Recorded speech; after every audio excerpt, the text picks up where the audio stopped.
নমস্কাৰ। অসমীয়া সংবাদ জগতৰ আস্থা আৰু বিশ্বাসৰ অন্যতম প্ৰতীক স্বাধীন প্ৰতিদিন গোষ্ঠী কেৱল খবৰ বিতৰণে নহয়, অষ্টলক্ষী উত্তৰ পূবৰ সামগ্ৰিক ক্ষেত্ৰৰ এক অগ্ৰণী অনুষ্ঠান স্বাধীন প্ৰতিদিন গোষ্ঠী। ৰাইজৰ অফুৰন্ত মৰম আৰু বিশ্বাস স্বাধীন প্ৰতিদিন গোষ্ঠীৰ মূল চালিকা শক্তি।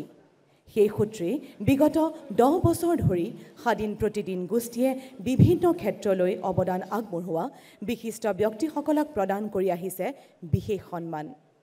2024 বৰ্ষৰ বঁটা প্ৰদানৰ এই মহেন্দ্ৰক্ষণ এয়া এচিভাৰ্ছ এৱাৰ্ডছ 2024। সমান্তৰালভাৱে আন এক বিৰল ক্ষণৰো সাক্ষী হৈ আহিছে আপোনালোক। চলিত বৰ্ষতে ৰূপালী জয়ন্তী বৰ্ষত ভৰি দিলে অসমীয়া প্ৰতিদিনৰ ডিব্ৰুগড় সংস্কৰণে। স্বাধীন প্ৰতিদিন গোষ্ঠীৰ প্ৰতি ৰাইজৰ নিস্বাৰ্থ মৰমৰ বাবে সম্ভৱ হৈছে এই জয়যাত্ৰা। আমি এতিয়া আগবাঢ়িছোঁ বন্তি প্ৰজ্বলন আৰু শ্ৰদ্ধাঞ্জলি কাৰ্যসূচীলৈ। 19 শতিকাৰ তমসাচ্ছন্ন অসমীয়া সমাজখনক বিজ্ঞানসন্মত দৃষ্টিৰে সঠিক ৰূপত দিক নিৰ্ণয় কৰিছিল ভাষাৰ ওজা হেমচন্দ্ৰ বৰুৱাই। ভাষাৰ গম্ভীৰ সংকট কালত সঠিক ৰূপত হেমকোষ প্ৰণয়ন কৰি জাতিৰ মেৰুদণ্ড ৰক্ষা কৰি গ'ল এইগৰাকী যুগদ্ৰষ্টাই। একেদৰে অন্ধবিশ্বাস কুসংস্কাৰৰ বিৰুদ্ধে তেখেতে 19 শতিকাতে গ্ৰহণ কৰা পদক্ষেপ আছিল বিস্ময়কৰ, যাৰ বিজ্ঞান মনস্কতাই পৰৱৰ্তী প্ৰজন্মক দেখুৱাই থৈ গ'ল এক নতুন পথ। এইগৰাকী হেমচন্দ্ৰ বৰুৱাৰ সুযোগ্য নাতি হেমকোষ প্ৰাণ দেৱানন্দ বৰুৱা কেৱল ককা দেউতাকৰ পদাংক অনুকৰণেই নহয়, অসমীয়া জাতিৰ প্ৰতি থকা দায়বদ্ধতাক তেখেতে কৰি লৈছিল জীৱনৰ পণ, যাৰ বাবে চৰকাৰী বিষয়াৰ চাকৰি এৰি থৈ হেমকোষ পুনৰ প্ৰকাশ আৰু পৰিৱৰ্ধনৰ কামত ব্ৰতী হৈছিল দেৱানন্দ বৰুৱা। সেইজন দেৱানন্দ বৰুৱাৰ আগ্ৰহৰ বাবে এদিন জন্ম হ'ল স্বাধীন আৰু পৰ্যায়ক্ৰমে প্ৰতিদিন। স্বাধীন প্ৰতিদিনক নিৰ্ভীক আৰু নিৰপেক্ষভাৱে আগবাঢ়ি যাবলৈ প্ৰচণ্ড সাহস যোগাইছিল অসমীয়া সংবাদ জগতৰ পিতামহ তিলক হাজৰিকাদেৱে। স্বাধীনৰ মুখ্য সম্পাদকৰ আসন অলংকৃত কৰা তিলক হাজৰিকা আছিল স্বাধীন প্ৰতিদিন গোষ্ঠীৰ পিতামহ স্বৰূপ। শ্ৰদ্ধা সুধীবৃন্দ, এইবাৰ বন্তি প্ৰজ্বলনৰ বাবে আমন্ত্ৰণ জনাইছোঁ স্বাধীন আৰু সাতসৰী সম্পাদক অনুৰাধা শৰ্মা পূজাৰী আৰু প্ৰতিদিন টাইমৰ মুখ্য সম্পাদক নিতুমণি শইকীয়াক। বন্তি প্ৰজ্বলনৰ শ্লোক পৰিৱেশন কৰিব হেমকোষ প্ৰাণ হেমচন্দ্ৰ বৰুৱাৰ আজু নাতি আৰু দেৱানন্দ বৰুৱাৰ দুহিতা অজন্তা গোস্বামীয়ে, জনপ্ৰিয় কণ্ঠশিল্পী অজন্তা গোস্বামীয়ে।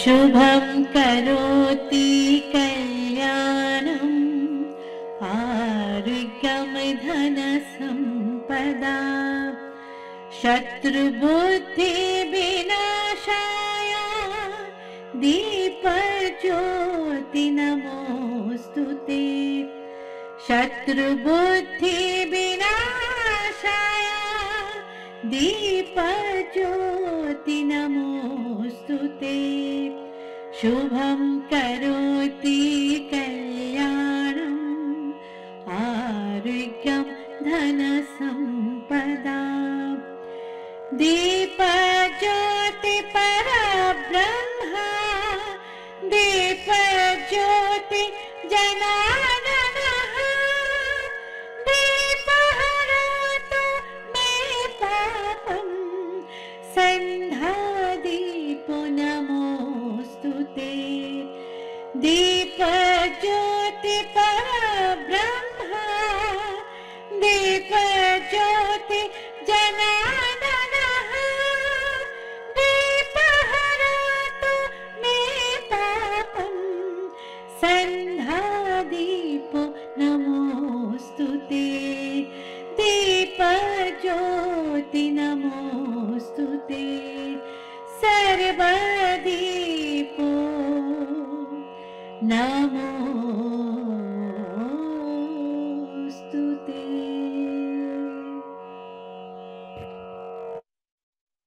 ধন্যবাদ জ্ঞাপন কৰিছোঁ।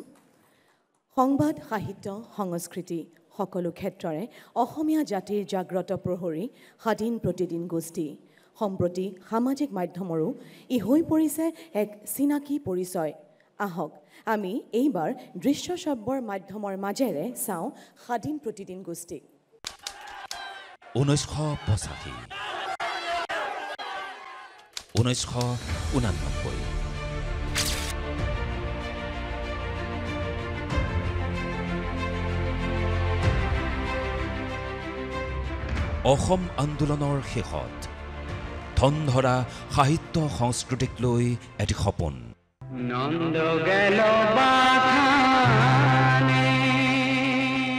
অসমৰ নজীৱনৰ সপোন আৰু এজন যুৱকৰ প্ৰচেষ্টা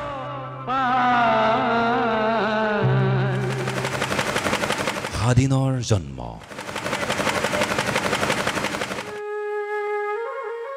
স্বাধীনৰ জয়যাত্ৰা আৰম্ভ হ'ল প্ৰতিজন অসমীয়াৰ মন মগজুত স্থান পালে স্বাধীনৰ প্ৰতিটো শব্দই নতুন সাহিত্যিক গল্পকাৰ সাংবাদিকৰ সপোনবোৰ যোগ হ'ল সেই মানুহজনৰ সপোনৰ সৈতে বহুত ঘটনা পৰিঘটনাৰ সাক্ষী হৈ ৰোৱা স্বাধীনৰ সফলতাত আৰু এটি সপোনে উক দিলে 1995 মানুহজন এতিয়া অভিজ্ঞ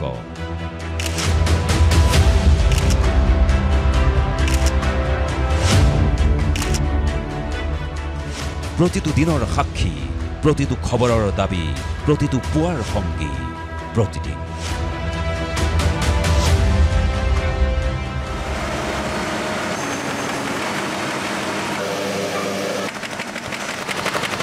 লাহে লাহে দায়িত্ব বাঢ়িল সমাজ নীতি ৰাজনীতিৰ অবিচ্ছেদ্য অংগ হৈ পৰিল স্বাধীন প্ৰতিদিন গোষ্ঠী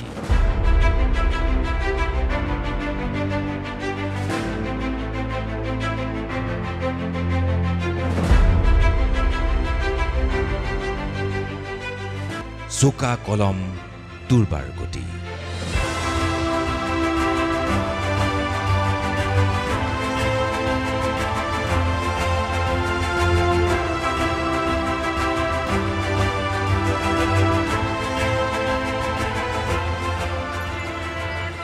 প্ৰতিদিনৰ নিৰ্ভীক সাহসিকতাক বাধা দিয়াৰো চেষ্টা তথাপিও থমকি নৰল প্ৰতিদিন 2008 চনত লিমকা বুক অৱ ৰেকৰ্ডৰ সৰ্বাধিক প্ৰচলিত বাতৰি কাকত হিচাপে অভিলেখ গঢ়িলে প্ৰতিদিনে গুৱাহাটী ডিব্ৰুগড় লখিমপুৰ আৰু বঙাইগাঁও সম্প্ৰতি 4 স্থানৰ পৰা প্ৰকাশিত অসমীয়া প্ৰতিদিন সদায়ে হৈ আছে অসমৰ কণ্ঠ গৌৰৱৰ কথা যে অসমীয়া প্ৰতিদিনৰ ডিব্ৰুগড় সংস্কৰণে চলিত বছৰতে সম্পূৰ্ণ কৰিছে অভিজাত ৰূপালী জয়ন্তী বৰ্ষ এই যাত্ৰাত জড়িত হ'ল সাহিত্য সাৰথী সাতসৰী আৰু মহিলাৰ সৌন্দৰ্য আৰু ৰূপৰ দলিল নন্দিনী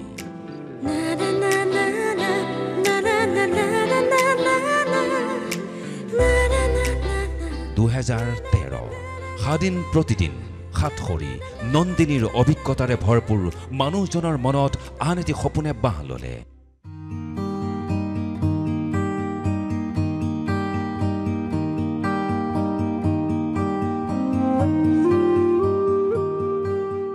প্ৰিণ্ট মিডিয়াৰ অপূৰ্ব নিদৰ্শন ইলেক্ট্ৰনিক মিডিয়ালৈ সম্প্ৰসাৰণ হ'ল আৰু জন্ম হ'ল প্ৰতিদিন টাইমৰ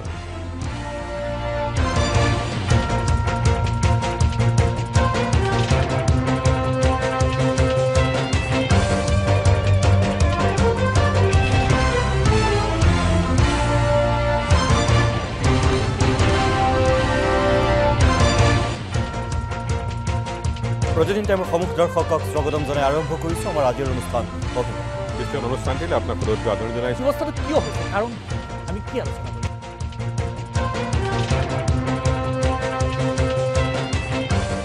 বিধানসভা অধিৱেশনৰ প্ৰথম দিনাই সাথে সাথে ব্ৰেকাৰ লৈ 1 জানুৱাৰীৰ পৰা বন্ধ হৈ পৰিব মিডিয়াম উদ্যোগে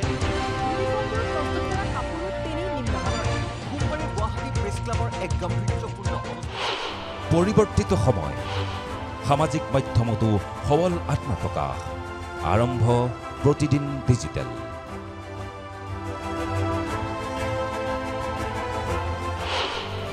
যোৱা 10টা বছৰে কেৱল অসমৰে নহয় সমগ্ৰ উত্তৰ পূব ভাৰতৰ বৰেণ্যজনক স্বীকৃতি দিয়া হৈছে এচিভাৰ এৱাৰ্ডছৰ জৰিয়তে ৰাষ্ট্ৰৰ ৰাজধানীত যোৱা ৩টা বছৰে অনুষ্ঠিত হোৱা দ্য কনক্লেভৰ মঞ্চ শুৱনি কৰিছে দেশৰ উপৰাষ্ট্ৰপতিৰ পৰা নোবেল বিজয়ীলৈ কেন্দ্ৰীয় মন্ত্ৰী মুখ্যমন্ত্ৰীৰ পৰা বিভিন্ন ৰাজনৈতিক সামাজিক সাংস্কৃতিক ক্ৰীড়া তথা পৰিৱেশ ক্ষেত্ৰৰ ব্যক্তিলৈ এতিয়া দেশৰে চিনাকি আৰু সৰ্বজন সমাদৃত নাম প্ৰতিদিন মিডিয়া নেটৱৰ্ক তথা স্বাধীন প্ৰতিদিন গোষ্ঠী ধন্যবাদ এইবাৰ আমি আগবাঢ়িছোঁ সম্বৰ্ধনা অনুষ্ঠানলৈ প্ৰথমে সম্বৰ্ধনা জনাব খুজিছোঁ এচিভাৰ্ছ এৱাৰ্ড 2024ৰ এই বিশেষ অনুষ্ঠানত মুখ্য অতিথি হিচাপে উপস্থিত থকা কেন্দ্ৰীয় জাহাজ বন্দৰ আৰু জল পৰিবহণ মন্ত্ৰী আমাৰ সকলোৰে অতি আদৰৰ অসমৰ সুসন্তান শ্ৰীযুত সৰ্বানন্দ সোণোৱাল ডাঙৰীয়াক সম্বৰ্ধনা জনাব স্বাধীন প্ৰতিদিন গোষ্ঠীৰ অধ্যক্ষ শ্ৰীযুত জয়ন্ত বৰুৱা ডাঙৰীয়াই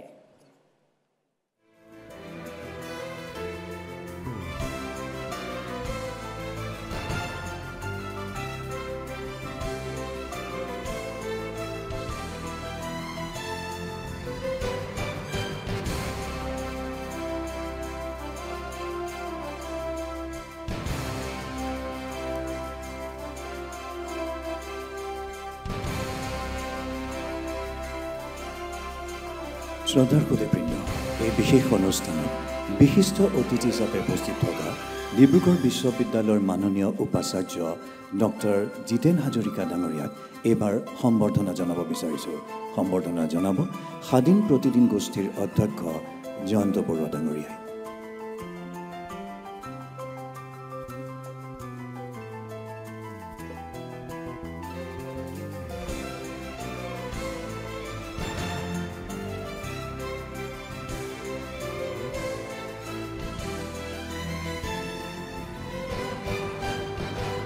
এইখিনিতে ডিব্ৰুগড় বিশ্ববিদ্যালয়ৰ পৰিয়ালৰ তৰফৰ পৰা পঞ্জীয়ক ডক্টৰ পৰমানন্দ সোণোৱাল ডাঙৰীয়াই আজিৰ অনুষ্ঠানৰ মুখ্য অতিথি সৰ্বানন্দ সোণোৱাল আৰু প্ৰতিদিন গোষ্ঠীৰ অধ্যক্ষ জয়ন্ত বৰুৱাদেৱক সম্বৰ্ধনা জনাব বিচাৰিছে আমি পঞ্জীয়ক মহোদয়ক মঞ্চলৈ আহিবলৈ আমন্ত্ৰণ জনাইছোঁ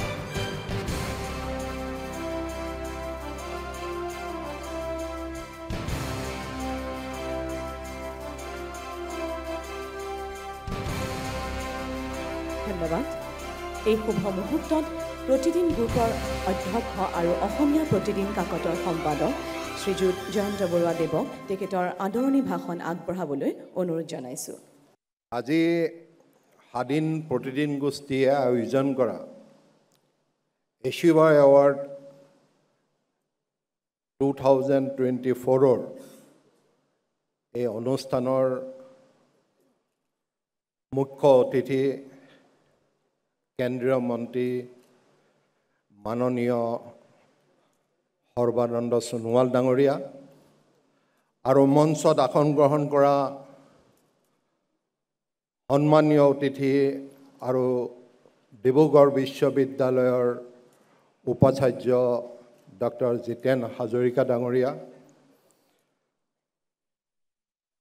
আৰু এই অনুষ্ঠানত উপস্থিত থকা উত্তৰ কমলাবাৰী সত্ৰৰ সত্ৰাধিকাৰ শ্ৰী জনাৰ্দন দেৱ গোস্বামী প্ৰভু শ্ৰী ভোগপুৰ সত্ৰৰ সত্ৰাধিকাৰ শ্ৰী দত্তদেৱ গোস্বামী প্ৰভু মাদাৰঘাট সত্ৰৰ সত্ৰাধিকাৰ শ্ৰী বৈষ্ণৱানন্দ দেৱ গোস্বামী প্ৰভু হাতীগাঁও মোলানী সত্ৰৰ সত্ৰাধিকাৰ শ্ৰী চক্ৰেশ্বৰ মহন্ত প্ৰভু উবন সত্ৰৰ সত্ৰাধিকাৰ শ্ৰী বিষ্ণুৰাম গোস্বামী প্ৰভু টিপুক মায়ামৰা দ্বাৰকা সত্ৰৰ সত্ৰাধিকাৰ শ্ৰী হৰকান্ত মহন্ত প্ৰভু কপাতলি সত্ৰৰ সত্ৰাধিকাৰ শ্ৰী ৰুদ্ৰেশ্বৰ মহন্ত প্ৰভু ডিৰাক সোণাজন সত্ৰৰ সত্ৰাধিকাৰ শ্ৰী কেশৱানন্দ মহন্ত প্ৰভু বৰডিৰাক সোণালী সত্ৰৰ সত্ৰাধিকাৰ শ্ৰী শিৱনাথ মহন্ত প্ৰভু প্ৰাচীন চামগুৰি সত্ৰৰ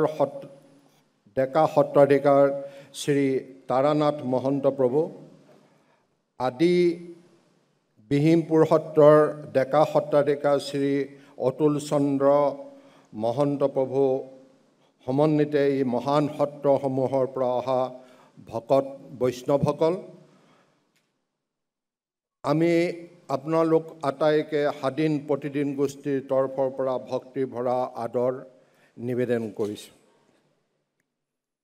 আজি এই অনুষ্ঠানত আদৰণি জনাই গৌৰৱবোধ কৰিছোঁ নাৰায়ণপুৰ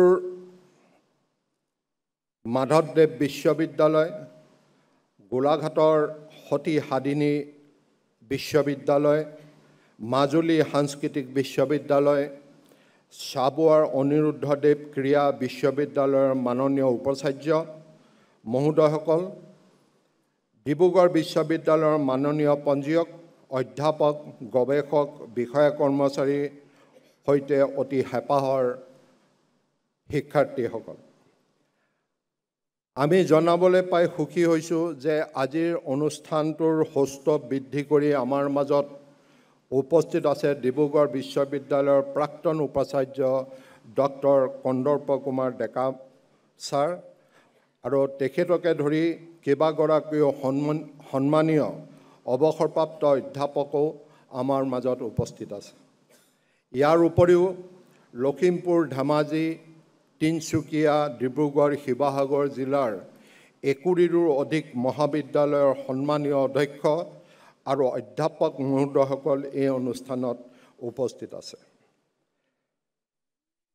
আমাৰ মাজত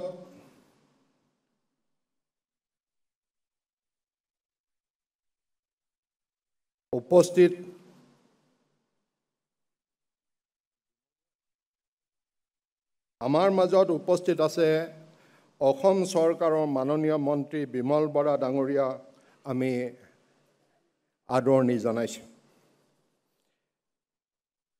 ইয়াৰ উপৰিও ৰাজ্যৰ বিভিন্ন জাতীয় জনগোষ্ঠীয় দল তথা ছাত্ৰ সংগঠনৰ নেতা কৰ্মীৰো সমাহাৰ ঘটিছে এই অনুষ্ঠানত। আমি অতিশয় গৌৰৱান্বিত যে অসমৰ বিভিন্ন জাতি জনগোষ্ঠীৰ লোকে তেখেতসকলৰ পৰম্পৰাগত তথা বাৰেৰহণীয়া সাজপাৰ পৰিধান কৰি আমাৰ অনুষ্ঠানত উপস্থিত থাকি স্বাধীন প্ৰতিদিন গোষ্ঠীৰ অনুষ্ঠানটিৰ সৌষ্ঠৱ সম্পূৰ্ণ মাত্ৰাই বৃদ্ধি কৰিছে। আমাৰ আমন্ত্ৰণ ৰক্ষা কৰি এচিভাৰ এৱাৰ্ড এই অনুষ্ঠানত উপস্থিত থকা বিশিষ্ট সমাজকৰ্মীসকল, অসমৰ বিভিন্ন ৰাজনৈতিক দলৰ নেতা কৰ্মী তথা ৰাজ্য চৰকাৰৰ বিভিন্ন নিকায় নিগম, স্বায়ত্তশাসিত পৰিষদ, উন্নয়ন পৰিষদ আৰু অন্যান্য ক্ষেত্ৰৰ অধ্যক্ষ, উপাধ্যক্ষ, সঞ্চালক সচিব, সন্মানীয় কাৰ্যবাহী প্ৰমুখ্যে আই অসমীৰ সকলো স্তৰৰ সুসন্তানসকলক আমি উষ্ম আদৰণি জনাইছোঁ।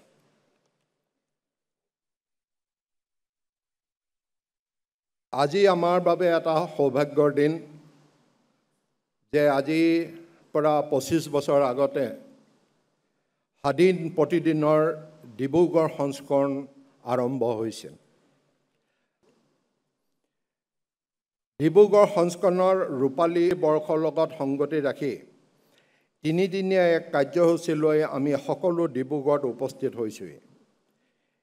ইয়াৰে আৰম্ভণি কাৰ্যসূচী হিচাপে আমাৰ এইবাৰৰ এচিভাৰ এৱাৰ্ড অনুষ্ঠানটো ডিব্ৰুগড় বিশ্ববিদ্যালয়ৰ চৌহদৰ এই ৰংঘৰ প্ৰেক্ষাগৃহত অনুষ্ঠিত কৰাৰ বাবে আমি সমবেত হৈছোঁ।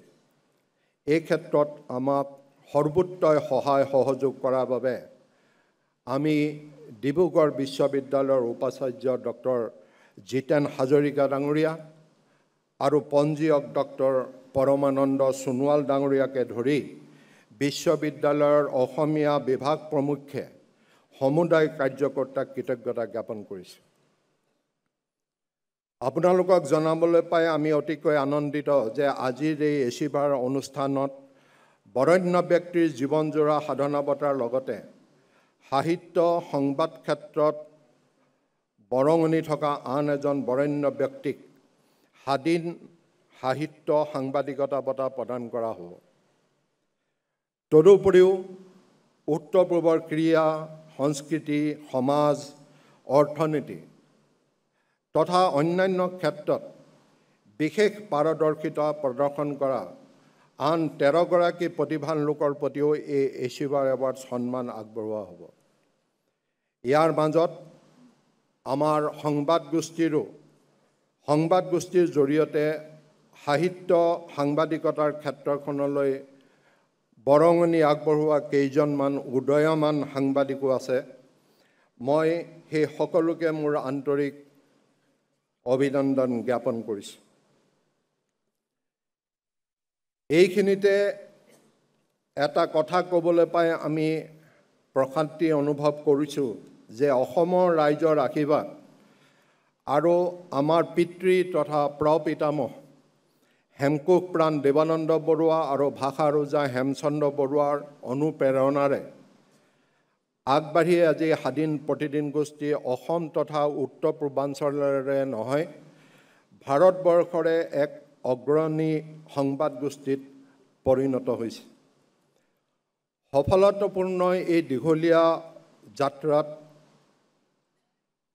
অসমৰ জাতি জনগোষ্ঠীৰ সৰ্বস্তৰৰ ৰাইজ বিভিন্ন চহৰ গ্ৰাম্য অঞ্চলত সিঁচৰিত হৈ থকা আমাৰ সংবাদ কৰ্মীসকলৰ লগতে ৰাজ্যৰ বৌদ্ধিক আৰু ৰাজনৈতিক ক্ষেত্ৰৰ নেতা কৰ্মীসকলৰ আমি অকুণ্ঠ সহযোগিতা লাভ কৰিছোঁ, যাৰ বাবে এয়া সম্ভৱপৰ হৈছে। সেয়ে এই সহযোগিতাৰ বাবে মই আকৌ এবাৰ সকলোকে মোৰ আন্তৰিক কৃতজ্ঞতা জ্ঞাপন কৰিছোঁ আৰু সদশেষত মোৰ এই বক্তব্য সামৰিলোঁ। নমস্কাৰ। সৰ্বানন্দ সোণোৱাল সাম্প্ৰতিক দেশৰ ৰাজনীতিত এটি চৰ্চিত নাম। অহংকাৰহীন আৰু গাম্ভীৰ্যৰে ভৰা একাগ্ৰ চিত্তে দেশ মাতৃৰ সেৱা কৰা সেই ব্যক্তিজনৰ নামেই সৰ্বানন্দ সোণোৱাল। অসমৰ ঘৰৰ ল'ৰা সৰ্বানন্দ সোণোৱাল, কাৰোবাৰ বাবে সৰ্বানন্দ, কাৰোবাৰ বাবে আকৌ সৰ্বাদা। অসমৰ সৰ্বত্ৰে পৰিচিত নাম সৰ্বানন্দ সোণোৱাল। ছাত্ৰ জীৱনৰ পৰাই অসম মাতৃৰ বাবে অহোপুৰুষাৰ্থ কৰা সৰ্বানন্দ সোণোৱাল সম্প্ৰতি দেশৰ কেন্দ্ৰীয় মন্ত্ৰীৰূপে অব্যাহত ৰাখিছে সফলতাৰ খোজ।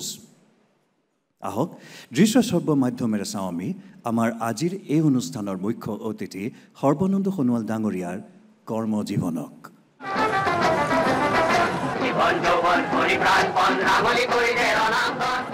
14 জুলাই 2005 চন। সেইদিনাৰ গুৱাহাটীৰ বৰঝাৰ বিমানবন্দৰৰ দৃশ্য। জনসমুদ্ৰ, পাৰ ভাঙি ওলাই আহিছে সৰ্বস্তৰৰ অসমীয়া। নাহিব কিয়? সেইদিনাই যে অসমত ভৰি দিছে মাত্ৰ দুদিন পূৰ্বে আইনী যুঁজত কুখ্যাত IMDT আইনক পৰাজিত কৰা সৰ্বানন্দ সোণোৱাল।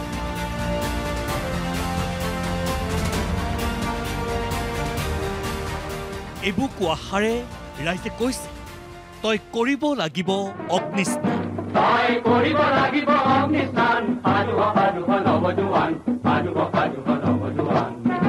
কি বিমানবন্দৰ, কি বিশ্ববিদ্যালয়, কি লতাশিল, কি গুৱাহাটীৰ ৰাজধানী, কেৱল আদৰণি আদৰণি আৰু আদৰণি। সেই দিনটোৰ পৰাই সৰ্বানন্দ সোণোৱাল হৈ পৰিছিল জাতীয় নায়ক সৰ্বানন্দ সোণোৱাল। 1962 চনৰ 31 অক্টোবৰ সম্প্ৰতি স্বৰ্গগত জীৱেশ্বৰ সোণোৱাল আৰু দীনেশ্বৰী সোণোৱালৰ কনিষ্ঠ সন্তানৰূপে চাবুৱাৰ মুলুক গাঁৱৰ এই ঘৰখনতেই জন্মিছিল সৰ্বানন্দ সোণোৱালে। গাঁওবাসী, চুবুৰীয়া, পৰিয়াল সকলোৰে বাবে সৰ্বানন্দ আছিল মৰমৰ কুকুই। মুলুকগাঁও প্ৰাথমিক বিদ্যালয়ত প্ৰাথমিক শিক্ষা সাং কৰা সৰ্বানন্দ সোণোৱালে স্কুলীয়া শিক্ষা সমাপ্ত কৰে ডিব্ৰুগড়ৰ ডন বস্কো বিদ্যালয়ত।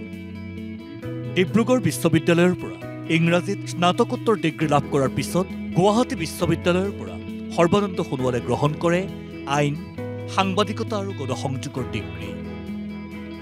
1992 চনৰ পৰা 1999 চনলৈ দুটা কাৰ্যকালৰ বাবে দেশৰে অন্যতম প্ৰভাৱশালী ছাত্ৰ সংগঠন সদৌ অসম ছাত্ৰ সন্থাৰ সভাপতি হিচাপে আই অসমীৰ হকে সেৱা আগবঢ়াইছিল সৰ্বানন্দ সোণোৱালে। ইয়াৰ উপৰিও 1995 চনৰ পৰা 2000 চনলৈ নৰ্থ ইষ্ট ষ্টুডেণ্ট অৰ্গেনাইজেশ্যন চমুকৈ নেছৰ দুটাকৈ কাৰ্যকালৰ অধ্যক্ষ হিচাপেও ছাত্ৰ ৰাজনীতিত নিজৰ সবল নেতৃত্বৰ পৰিচয় দিছিল সৰ্বানন্দ সোণোৱালে। সক্ৰিয় ৰাজনীতিত ভৰি দিয়াৰ পিছত 2001 চনত প্ৰথমবাৰলৈ অগপ প্ৰাৰ্থী হিচাপে মৰাণ বিধানসভা সমষ্টিৰ পৰা অসম বিধানসভালৈ নিৰ্বাচিত হৈছিল সৰ্বানন্দ সোণোৱাল। 2004 চনত ডিব্ৰুগড় লোকসভা সমষ্টিৰ পৰা ইতিহাস ৰচনা কৰি প্ৰথমজন অকংগ্ৰেছী প্ৰাৰ্থী হিচাপে সাংসদ নিৰ্বাচিত হোৱাৰ পিছত 2011 চনত ভৰি থৈছিল ৰাষ্ট্ৰীয় ৰাজনৈতিক দল ভাৰতীয় জনতা পাৰ্টীত। যোগদানৰ মাত্ৰ এটা বছৰৰ পিছতে গুৰু দায়িত্ব লৈছিল বিজেপিৰ ৰাজ্যিক সভাপতিৰ।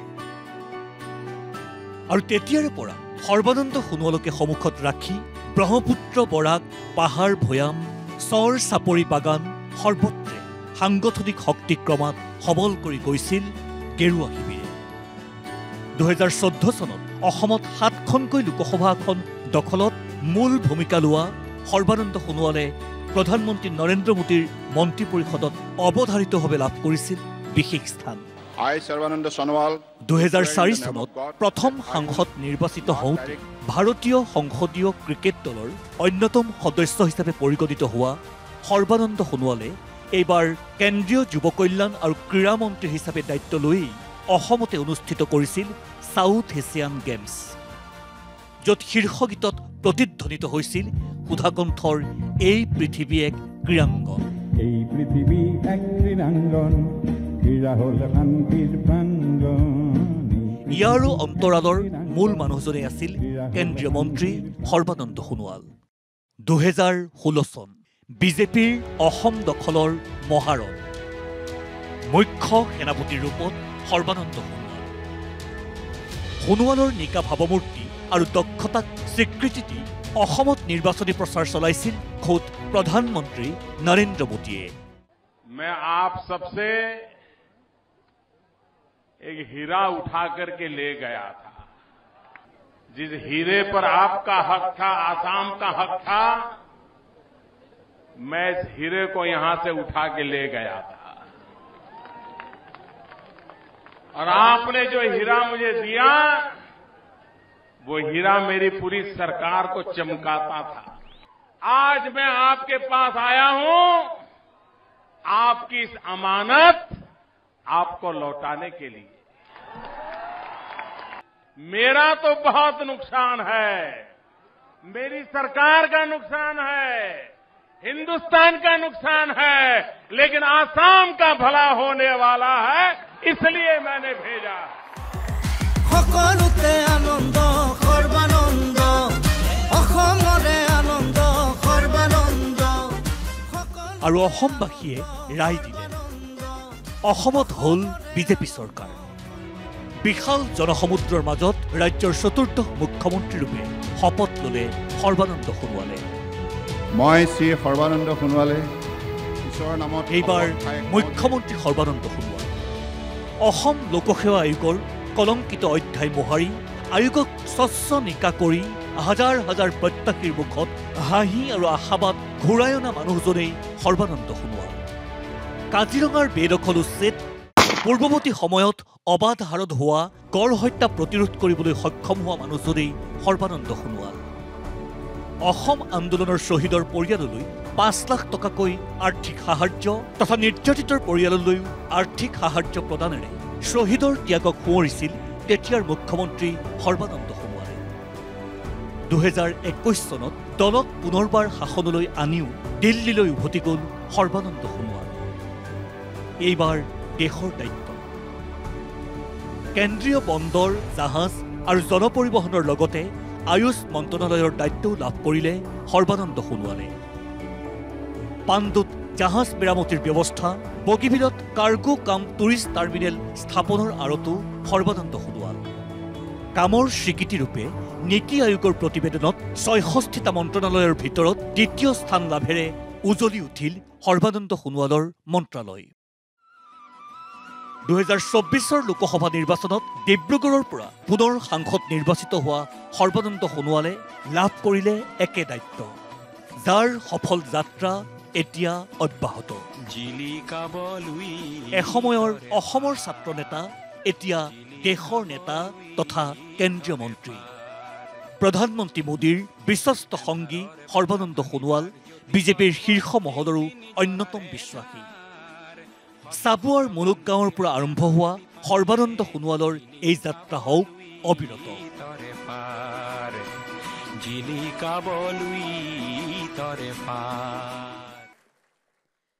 ধন্যবাদ। এইবাৰ আমি আগবাঢ়িছোঁ স্বাধীন প্ৰতিদিন গোষ্ঠীৰ কেইটিমান বিশেষ বঁটা প্ৰদানৰ বাবে। অসমীয়া প্ৰতিদিন আৰু প্ৰতিদিন টাইমৰ চলিত বৰ্ষৰ শ্ৰেষ্ঠ সাংবাদিকতাৰ বঁটা। সাংবাদিকতা আৰু কাৰিকৰী শাখাৰ মুঠ 4জনকৈ বিশেষ ব্যক্তিয়ে লাভ কৰিছে এই বঁটা।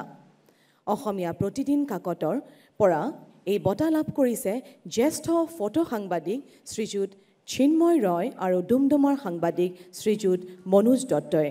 দুয়ো সাংবাদিকক আমি মঞ্চলৈ আমন্ত্ৰণ জনাইছোঁ এই বঁটা দুটি প্ৰদান কৰিবলৈ ডক্টৰ জিতেন হাজৰিকা ডাঙৰীয়াক অনুৰোধ জনাইছোঁ। মই শ্ৰীযুত চিন্ময় ৰয় ডাঙৰীয়া আৰু শ্ৰীযুত মনোজ দত্ত ডাঙৰীয়াক মঞ্চলৈ আমন্ত্ৰণ জনাইছোঁ বঁটাটি গ্ৰহণ কৰিবৰ বাবে। জন্মলগ্নৰে পৰা প্ৰতিদিনৰ লগত জড়িত এয়া চিন্ময় ৰয়, অসমৰ জ্যেষ্ঠ ফটো জাৰ্নেলিষ্ট চিন্ময় ৰয়।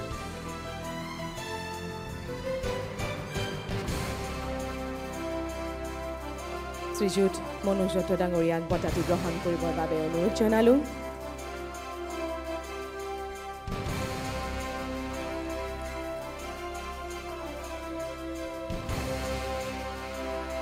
এইবাৰ প্ৰদান কৰিবলৈ লৈছোঁ প্ৰতিদিন টাইমৰ চলিত বৰ্ষৰ শ্ৰেষ্ঠ সাংবাদিকৰ বঁটা। সাংবাদিকতা আৰু কাৰিকৰী শাখাত এই বঁটা লাভ কৰিছে ক্ৰমে গোলাঘাটৰ সাংবাদিক মুস্তাক হুছেইন ডাঙৰীয়া আৰু গ্ৰাফিক ডিজাইনাৰ দেৱৰাজ বৰঠাকুৰে।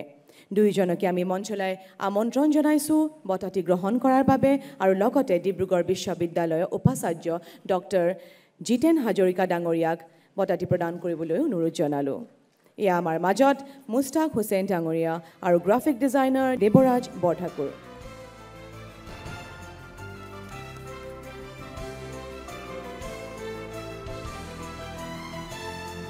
নিজৰ কামৰ পথাৰখনত অতি নিষ্ঠাৰে কাম কৰি যোৱা দুই সাংবাদিক। আমাৰ ফালৰ পৰা হিয়াম ভৰা শুভেচ্ছা জনালোঁ।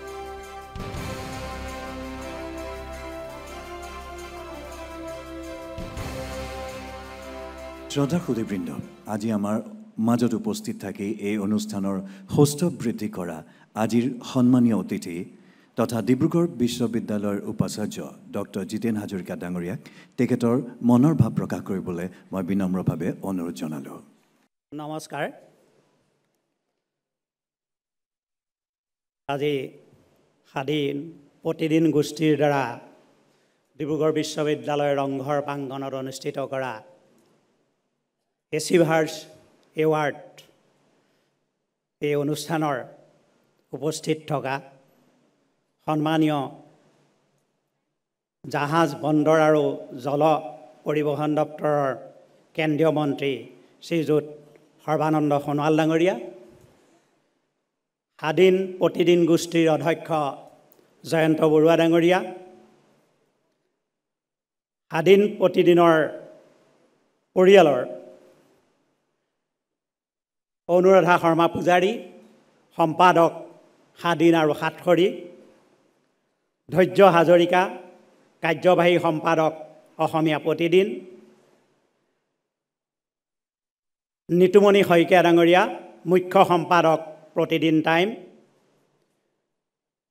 সুনীত কুমাৰ ভূঞা, কাৰ্যবাহী সম্পাদক প্ৰতিদিন টাইম প্ৰমুখ্যে প্ৰতিদিন টাইমৰ বিষয়া আৰু কৰ্মচাৰী আৰু সাংবাদিক, গোটেই অসমৰ সাংবাদিক বন্ধু বান্ধৱীসকল, আজি মোৰ সন্মুখত আসন গ্ৰহণ কৰি থকা যিসকলক উদ্দেশ্যি এই অনুষ্ঠানটি কৰা হৈছে, সেই আজি ইতিমধ্যেই প্ৰতিদিন গোষ্ঠীৰ নিজৰ পৰিয়ালৰ সকলক সন্মান জনোৱা হৈছে আৰু তাৰ লগতে আমাৰ অতি শ্ৰদ্ধাৰ ডক্টৰ নগেন শইকীয়া ছাৰ প্ৰমুখ্যে হাইদৰ হুছেইন ডাঙৰীয়া আছে, আমাৰ বিষ্ণু খাৰগৰীয়া ডাঙৰীয়া আছে, ইয়াত উপস্থিত আছে।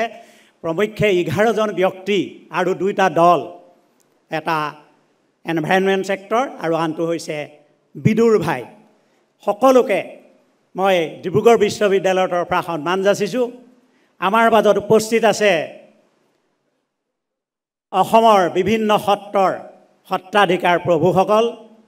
আমাৰ মাজত উপস্থিত আছে অসম চৰকাৰৰ কেবিনেট মন্ত্ৰী বিমল বৰা ডাঙৰীয়া, বিধায়ক আৰু বিভিন্ন নিগম নিকায়ৰ সদস্যসকল।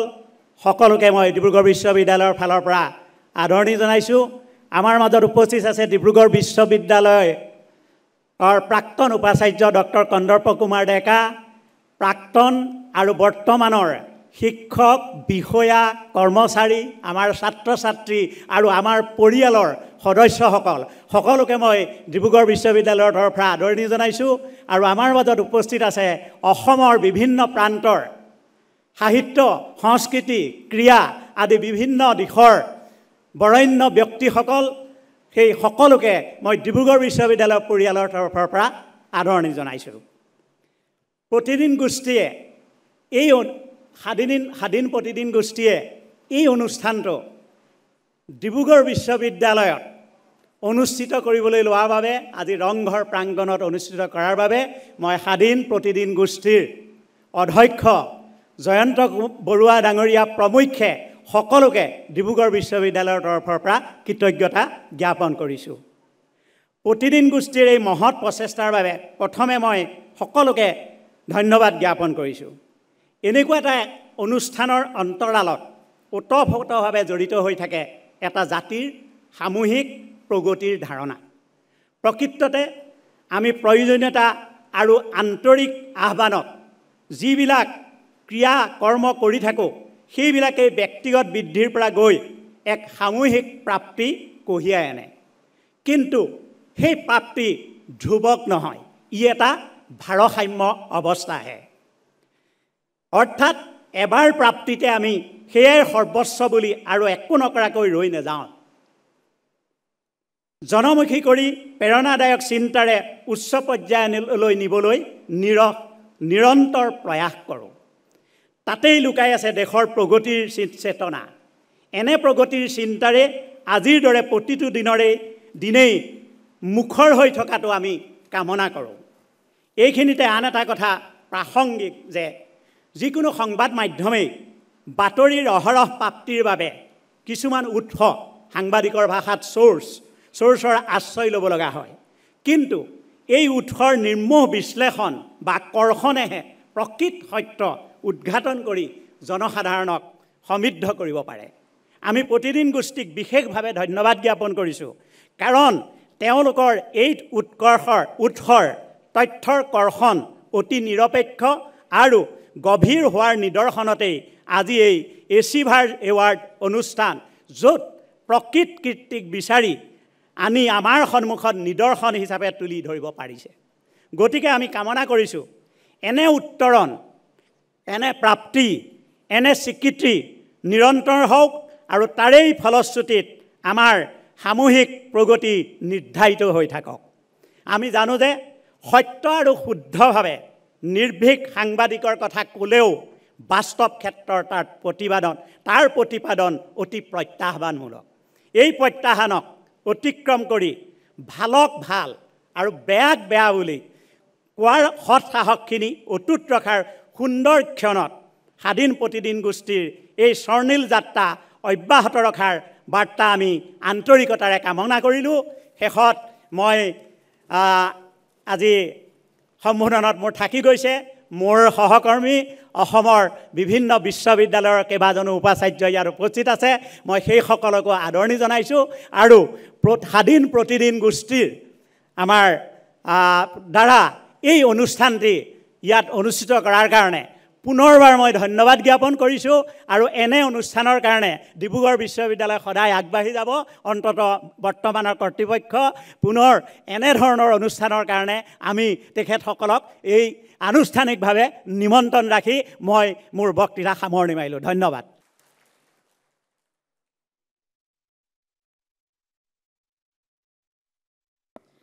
ডাক্তৰ হাজৰিকা ডাঙৰীয়াক আন্তৰিক ধন্যবাদ জ্ঞাপন কৰিছোঁ।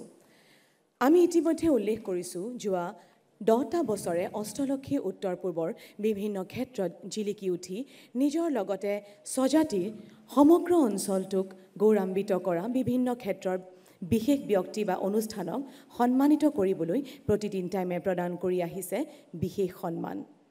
কলা, সংস্কৃতি, সাহিত্য, ক্ৰীড়া, বিজ্ঞান, পৰিৱেশ, উদ্যোগ, চিকিৎসা, বাণিজ্য আদি ক্ষেত্ৰসমূহলৈ বহুমূলীয়া অৱদান আগবঢ়াই অহা বিশেষ ব্যক্তিক সন্মান প্ৰদান কৰিবলৈ প্ৰতিদিন টাইমে 10ম বাৰৰ বাবে আয়োজন কৰিছে প্ৰতিদিন টাইম এচিভাৰ্ছ এৱাৰ্ড 2024।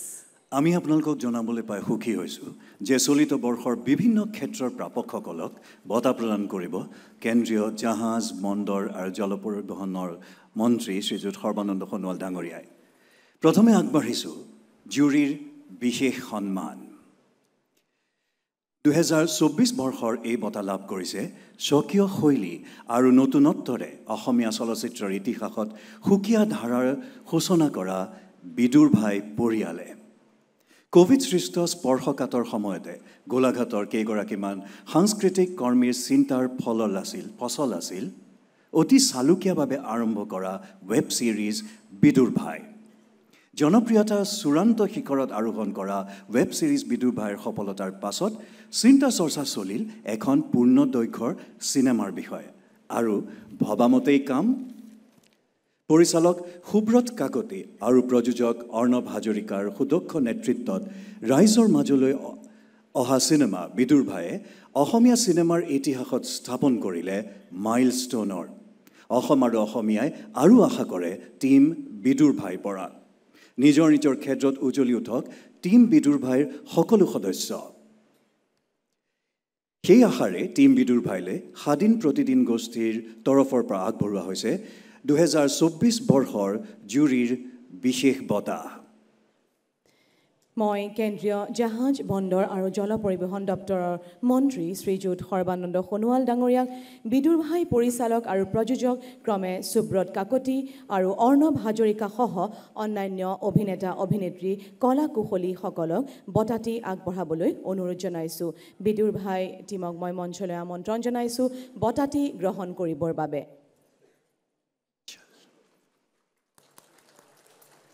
আমাৰ মাজত সুব্ৰত কাকতিৰ লগতে টীম বিদুৰ ভাই।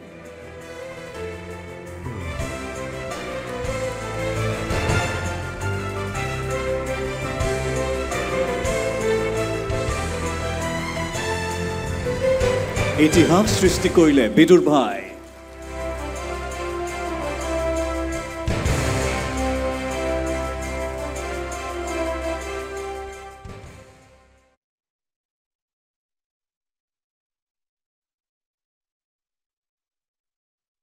পৰিচালক সুব্ৰত কাকতি, প্ৰযোজক অৰ্ণৱ হাজৰিকা আৰু গোটেই টীম বিদুৰ ভাইৰ।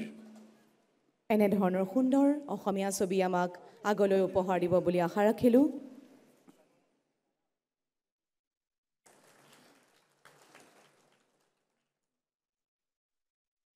সুব্ৰত আৰু টীমৰ পৰা আমি ভৱিষ্যতে আৰু বহুতো ভাল ভাল চিনেমা আশা কৰোঁ। ধন্যবাদ টীম বিদুৰ ভাই। এইবাৰ আমি আগবঢ়াবলৈ লৈছোঁ এক্সিলেন্স ইন স্পৰ্টছ এৱাৰ্ড আৰু এই বঁটা আগবঢ়োৱা হৈছে ভাৰতীয় লন বল ক্ষেত্ৰত এক উজ্জ্বল নক্ষত্ৰ অসম গৌৰৱ অৰ্জুন নয়নমণি শইকীয়ালৈ। বঁটা প্ৰদানৰ পূৰ্বে চাওঁ আহক নয়নমণি শইকীয়াৰ ওপৰত যুগুত কৰা এটি দৃশ্যশ্ৰব্য। India. First ever bronze medal. Nayanmani Saikia.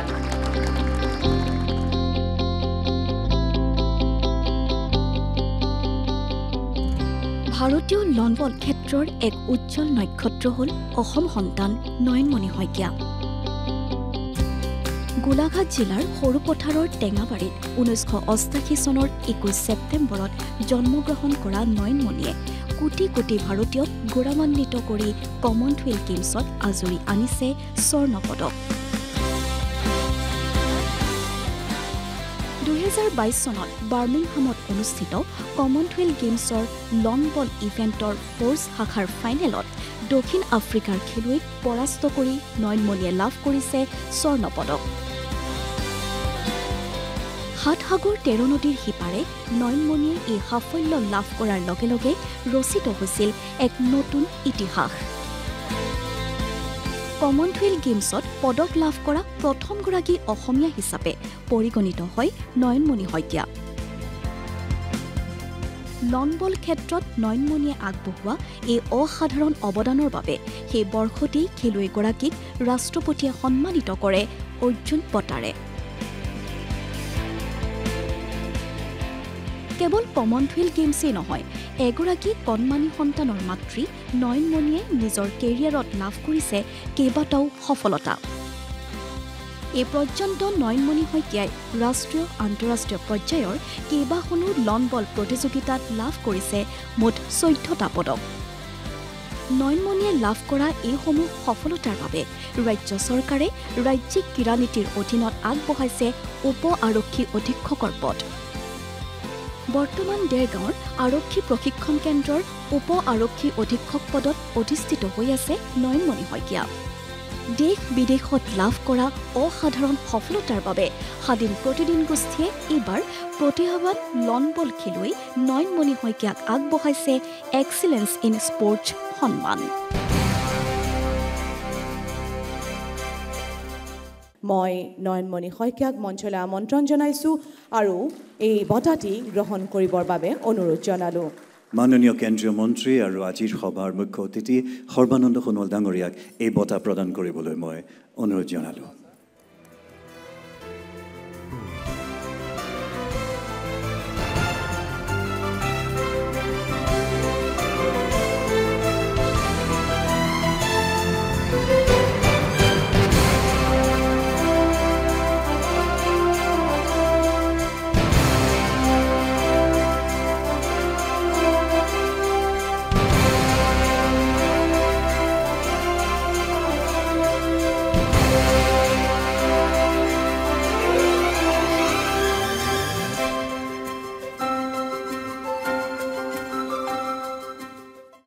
এইবাৰ প্ৰদান কৰিবলৈ লোৱা হৈছে কৰ্পৰেট এক্সেলেন্স এৱাৰ্ড।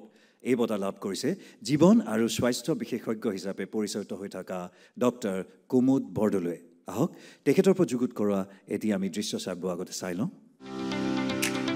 অসম চিকিৎসা মহাবিদ্যালয়ৰ পৰা মেডিচিন আৰু চাৰ্জাৰী বিভাগৰ ডিগ্ৰী লাভ কৰি দেশৰ লগতে বিদেশতো স্বাস্থ্য সেৱাৰ লগত জড়িত হৈ থকা এগৰাকী অসমীয়া।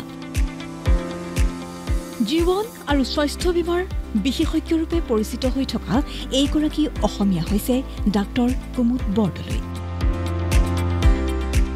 বিগত 2 দশকৰো অধিক সময় জীৱন আৰু স্বাস্থ্য বীমাৰ খণ্ডত নিজকে নিয়োজিত কৰি ৰাখিছে ডাক্তৰ কুমুদ বৰদলৈয়ে। ভাৰতৰ লগতে ছিংগাপুৰ, হংকঙতো ৰিইনস্যুৰেন্স কোম্পানীৰ উচ্চ পদবীত কাৰ্যনিৰ্বাহ কৰা অভিজ্ঞতাৰে পৰিপুষ্ট এইগৰাকী অসমীয়া। বৰ্তমান হংকঙৰ পিক্ৰি নামৰ সংস্থাটোৰ এক্সিডেণ্ট এণ্ড হেল্থ আণ্ডাৰৰাইটিং মুৰব্বীৰ ৰূপে কাৰ্যনিৰ্বাহ কৰি আছে কুমুদ বৰদলৈ।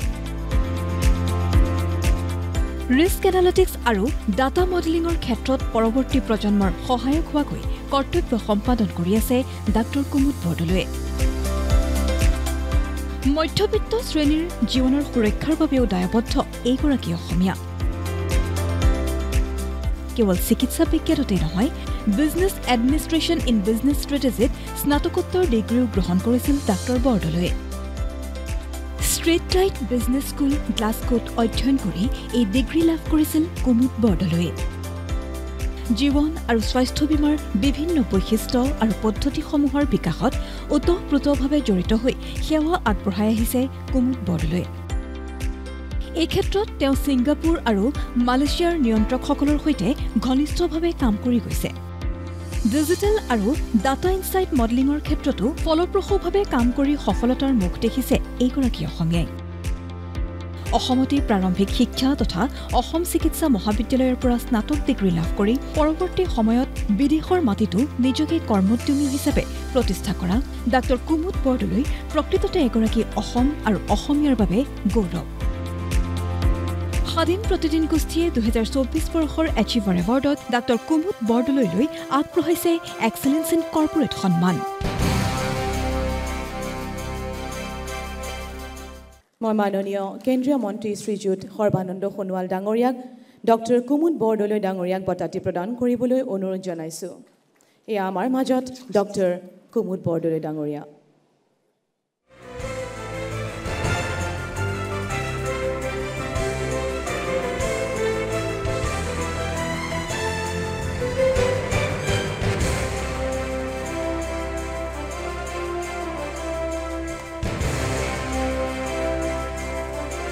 অতি নিষ্ঠাৰে নিজৰ ক্ষেত্ৰখনত কাম কৰি যোৱা অতি শ্ৰদ্ধা ডক্টৰ কুমুদ বৰদলৈ ডাঙৰীয়া।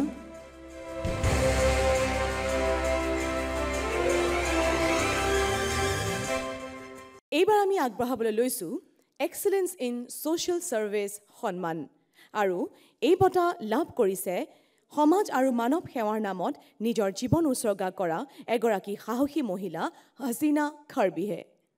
আহক আমি তেখেতৰ ওপৰত যুগুত কৰা এটি দৃশ্যশ্ৰব্য উপভোগ কৰোঁ। সমাজ আৰু মানৱ সেৱাৰ নামত নিজৰ জীৱনক উৎসৰ্গা কৰা এগৰাকী অদম্য সাহসী মহিলা। বিশ্বজুৰি হৈ থকা মানৱ সৰবৰাহৰ বিৰুদ্ধে সাহসেৰে থিয় দি কৰ্তব্যত ব্ৰতী হৈ থকা মহিলাগৰাকীয়ে হৈছে অসমৰ কাষৰীয়া ৰাজ্য মেঘালয়ৰ হাছিনা খাৰভি। হাছিনা খাৰভিৰ নেতৃত্বতে গঠন হৈছিল ইম্পালছ NGO নেটৱৰ্ক বোৰ্ড আৰু ইম্পালছ ছ'চিয়েল এণ্টাৰপ্ৰাইজ। দুয়োটা সংস্থাৰে প্ৰতিষ্ঠাপক হোৱাৰ লগতে পৰিচালন সঞ্চালক হাছিনা খাৰভি। বিগত ৩২ বছৰে মহিলা আৰু শিশুৰ অধিকাৰ ৰক্ষাৰ হকে ব্ৰতী হৈ আছে হাছিনা খাৰভি। জাপান চৰকাৰৰ তৰফৰ পৰাও উচ্চ প্ৰশংসিত হাছিনা খাৰভিয়ে 2013 চনৰে পৰা ম্যানমাৰ, নেপাল, বাংলাদেশতো মানৱ সৰবৰাহৰ বিৰুদ্ধে কাম কৰি আছে। কেইবাখনো গ্ৰন্থৰ লেখক হাছিনা খাৰভি এগৰাকী সুবক্তা আৰু প্ৰশিক্ষকো। মানৱ অধিকাৰ, জীৱিকা আৰু গ্ৰাম্য উন্নয়ন, মানৱ সৰবৰাহ বিৰোধী যুঁজ, প্ৰব্ৰজন, লিংগভিত্তিক হিংসা, শিশু অধিকাৰৰ ক্ষেত্ৰত নিৰন্তৰ সেৱা আগবঢ়োৱাৰ লগতে ৰাষ্ট্ৰীয় আৰু আন্তঃৰাষ্ট্ৰীয় মঞ্চত এই বিষয়সমূহ তুলি ধৰাটো সফল হৈছে হাছিনা খাৰভি। বহু সন্মান আৰু স্বীকৃতিয়ে ইতিমধ্যে সমৃদ্ধ কৰিছে হাছিনা খাৰভিৰ জীৱন আৰু কৰ্মৰাজি। 2000 চনত Commonwealth Youth Programme Asia Award for Excellence in Youth Work, ফ্ৰান্সৰ Women's Forum for the Economy and ছ'চাইটিৰ পৰা ৰাইজিং টেলেণ্ট বঁটা, হিউমেন ৰাইট নাও জাপানৰ পৰা এছিয়ান এক্টিভিষ্ট বঁটা ইত্যাদি লাভ কৰিবলৈ সক্ষম হৈছে হাছিনা খাৰভিয়ে। সমাজ সেৱাৰ ক্ষেত্ৰত দূৰদৰ্শিতা, সামাজিক ন্যায়ৰ বাবে কৰা কঠোৰ ব্ৰতৰ বাবে হাছিনা খাৰভিয়ে 2019 চনত লাভ কৰে মাদাৰ টেৰেছা বঁটা। মানুহৰ হকে আত্মোৎসৰ্গা কৰা হাছিনা খাৰভি বিশ্বৰ শীৰ্ষস্থানীয় সামাজিক উদ্যমিতাৰ অশোকা ফেলৰেও সন্মানিত হৈছে। মানৱতাকে শ্ৰেষ্ঠ ধৰ্ম হিচাপে গ্ৰহণ কৰা হাছিনা খাৰভিলৈ স্বাধীন প্ৰতিদিন গোষ্ঠীয়ে আগবঢ়াইছে 2024 বৰ্ষৰ এচিভাৰ এৱাৰ্ডৰ এক্সেলেন্স ইন ছ'চিয়েল ছাৰ্ভিচৰ সন্মান।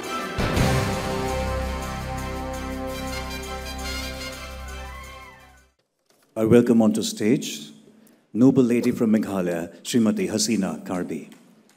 I request respected Sarbananda Sonowal sir to kindly present the award.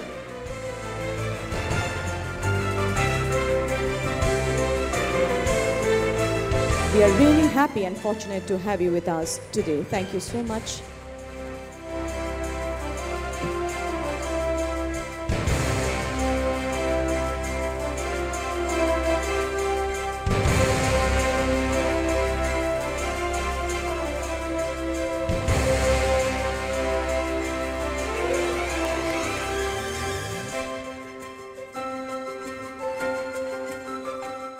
শ্ৰদ্ধাৰ সুধীবৃন্দ, এইবাৰ আমি আগবঢ়াবলৈ লৈছোঁ excellence in environment conservation award. আৰু এই সন্মান লাভ কৰিছে নদীসমূহক প্ৰদূষণমুক্ত আৰু সুন্দৰ কৰি তোলাৰ উদ্দেশ্যেৰে সংগঠিত সংস্থা ইউথ মিছন ফৰ ক্লিন ৰিভাৰে। আহকচোন তেখেতসকলৰ ওপৰত যুগুত কৰা এটি অডিঅ' ভিজুৱেল আমি আগতে চাই লওঁ। 2016 চনৰ পৰা অৰুণাচল প্ৰদেশত আৰম্ভ হোৱা এক প্ৰগতিশীল যাত্ৰা। নদীৰ সংৰক্ষণ আৰু পৰিষ্কৰণেই যাৰ লক্ষ্য আছিল। বিশেষকৈ অসমৰ কাষৰীয়া ৰাজ্য অৰুণাচল প্ৰদেশৰ নদীসমূহক প্ৰদূষণমুক্ত আৰু সুন্দৰ কৰি তোলাৰ উদ্দেশ্যৰে গঠিত হোৱা এটা সংস্থা। এক উৎসৰ্গিত মনোভাৱেৰে 2016 চনত অধিবক্তা SD লোডাৰ নেতৃত্বত আৰম্ভ হৈছিল youth mission for clean river. 2016 চনত গঠিত এই সংস্থা আনুষ্ঠানিকভাৱে পঞ্জীয়নভুক্ত হয় 2020 চনত। এক বেচৰকাৰী সংস্থা হিচাপে পাৰিপাৰ্শ্বিকতা আৰু বহনক্ষম উন্নয়নৰ হকে কাম কৰি গৈছে ইউথ মিছন ফৰ ক্লিন ৰিভাৰে। নদীকেন্দ্ৰিক পদক্ষেপৰ লগতে জৈৱ বৈচিত্ৰ্যৰ প্ৰতি দায়বদ্ধ জনজাতিসকলৰ সবলীকৰণৰ ওপৰতো গুৰুত্ব আৰোপ কৰিছে সংস্থাটোৱে। ইউথ মিছন ফৰ ক্লিন ৰিভাৰৰ প্ৰধান দৃষ্টিভংগীয়ে হৈছে নদীৰ জলভাগক পুনৰুজ্জীৱিত আৰু প্ৰাকৃতিক প্ৰৱাহক পুনৰুদ্ধাৰ কৰা, সজাগতা আৰু শিক্ষাৰ মাধ্যমেৰে নদী আৰু জৈৱ বৈচিত্ৰ্যক সুৰক্ষা দিয়া, জলাশয় অঞ্চলসমূহক সজীৱ কৰি ৰখা, প্ৰদূষণ প্ৰতিৰোধত গুৰুত্ব আৰোপ, জনজাতীয় লোকসকলে সন্মুখীন হোৱা বৈষম্য আৰু শোষণৰ বিৰুদ্ধে যুঁজ দিয়া, পৰিৱেশ সংৰক্ষণৰ বাবে জনজাতীয় লোকসকলক শিক্ষিত আৰু সবলীকৰণ কৰা। অৰুণাচল প্ৰদেশৰ পৰিৱেশ আৰু জনসাধাৰণ উভয়ৰে বাবে এক বহনক্ষম ভৱিষ্যতৰ হকে কাম কৰাটোৱেই ইউথ মিছন ফৰ ক্লিন ৰিভাৰৰ মূল আধাৰ। ৰাজ্যিক পৰ্যায়ৰ স্বচ্ছ হি সেৱা এৱাৰ্ড 2024, জন ভাগিদাৰী Award for Best Suggestion in Arunachal Pradesh Budget 2024-25ৰ সন্মানো ইতিমধ্যে লাভ কৰিছে ইউথ মিছন ফৰ ক্লিন ৰিভাৰে। সংস্থাটোৰ এই সামাজিক দায়বদ্ধতাৰ স্বীকৃতিস্বৰূপে স্বাধীন প্ৰতিদিন গোষ্ঠীয়ে আগবঢ়াইছে এচিভাৰ এৱাৰ্ড 2024ৰ এক্সেলেন্স ইন এনভাইৰনমেণ্টেল কনজাৰ্ভেশ্যন সন্মান। I welcome the members of Youth Mission for Clean River from Arunachal Pradesh doing wonderful work across the whole Northeast.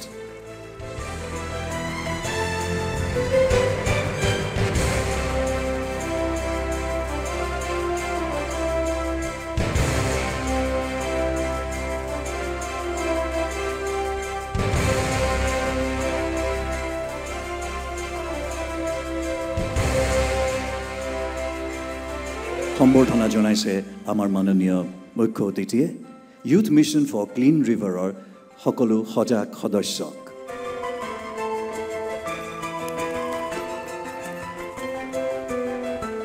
এইবাৰ আমি আগবঢ়াবলৈ লৈছোঁ এক্সেলেন্স ইন বিজনেছ এৱাৰ্ড আৰু এই বঁটাটি লাভ কৰিছে অন্নপূৰ্ণা গ্ৰুপৰ স্বত্বাধিকাৰী শ্ৰীযুত সুবীৰ ঘোষ ডাঙৰীয়াই। আহক আমি তেখেতৰ ওপৰত যুগুত কৰা এটি দৃশ্যশ্ৰাব্য উপভোগ কৰোঁ। দ্য অন্নপূৰ্ণা গ্ৰুপ অসম তথা উত্তৰ পূব ভাৰতৰ ৰাইজৰ আটাইতকৈ চিনাকি আৰু জনপ্ৰিয় ডায়েৰী আৰু খাদ্য উদ্যোগ এই অন্নপূৰ্ণা। আজিৰ পৰা 70 বছৰৰ পূৰ্বেই জন্ম হোৱা অন্নপূৰ্ণা গ্ৰুপৰ খাদ্য সামগ্ৰীয়ে বৰ্তমান উত্তৰ পূবৰ লগতে দেশৰ কেইবাখনো ৰাজ্যৰ বজাৰ দখল কৰিবলৈ সক্ষম হৈছে।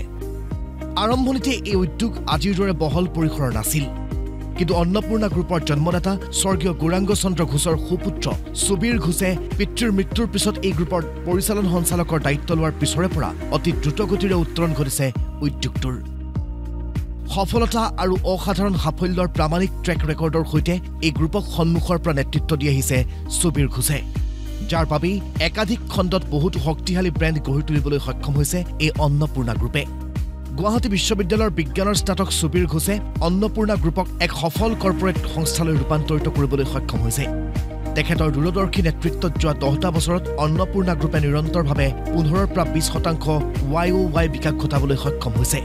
যোৱা আধা দশকত এই উদ্যোগে বহুকেইটা বিভাগত মুকলি কৰিছে কেইবাটাও নতুন ব্ৰেণ্ড। সমগ্ৰ পূব আৰু মধ্য ভাৰতৰ বজাৰ দখল কৰাৰ পিছত 2025-26 বৰ্ষৰ ভিতৰত ৰাষ্ট্ৰীয় বজাৰত প্ৰৱেশ কৰাৰ পৰিকল্পনা কৰিছে সুবীৰ ঘোষে। এজন সফল উদ্যোগী হোৱাৰ উপৰিও সুবীৰ ঘোষ জড়িত সামাজিক কাম কাজৰ লগতো। বিশুদ্ধতাৰ প্ৰতিশ্ৰুতিৰে ৰাইজৰ প্ৰথম পচন্দৰ খাদ্য উদ্যোগ হৈ পৰা এই অন্নপূৰ্ণা গ্ৰুপৰ জৰিয়তে সুবীৰ ঘোষে সংস্থাপন দিছে 12শৰো অধিক পৰিয়ালক। সমগ্ৰ অসমত একাধিক স্থানত অত্যাধুনিক কাৰখানাত খাদ্য সামগ্ৰী প্ৰস্তুত কৰাৰ পৰা ভিন্ন ক্ষেত্ৰত নিয়োজিত হৈ আছে এইসকল কৰ্মচাৰী। অন্নপূৰ্ণা গ্ৰুপৰ এই উত্থান নিঃসন্দেহে আদৰণীয়। অসমৰ এটা উদ্যোগে দেশৰ বজাৰ দখল কৰিব পৰাটো সকলোৰে বাবে গৌৰৱ কৰিব পৰা এটা খবৰ। ব্যৱসায়িক ক্ষেত্ৰখনত লাভ কৰা এই সফলতাৰ বাবেই সুবীৰ ঘোষলৈ স্বাধীন প্ৰতিদিন গোষ্ঠী আগবঢ়াইছো Achievers Excellence in Business Award. মই তেখেতক মঞ্চলৈ আমন্ত্ৰণ জনাইছোঁ আৰু মাননীয় কেন্দ্ৰীয় মন্ত্ৰী শ্ৰীযুত সৰ্বানন্দ সোণোৱাল ডাঙৰীয়াক বঁটাটি প্ৰদান কৰিবলৈ অনুৰোধ জনাইছোঁ। শ্ৰদ্ধাৰ দৰ্শক, এয়া আমাৰ মাজত উপস্থিত হৈছে অন্নপূৰ্ণাৰ স্বত্বাধিকাৰী শ্ৰীযুত সুবীৰ ঘোষ ডাঙৰীয়া। তেখেতে গ্ৰহণ কৰিছে স্বাধীন প্ৰতিদিনৰ এক্সেলেন্স ইন বিজনেছ এৱাৰ্ড।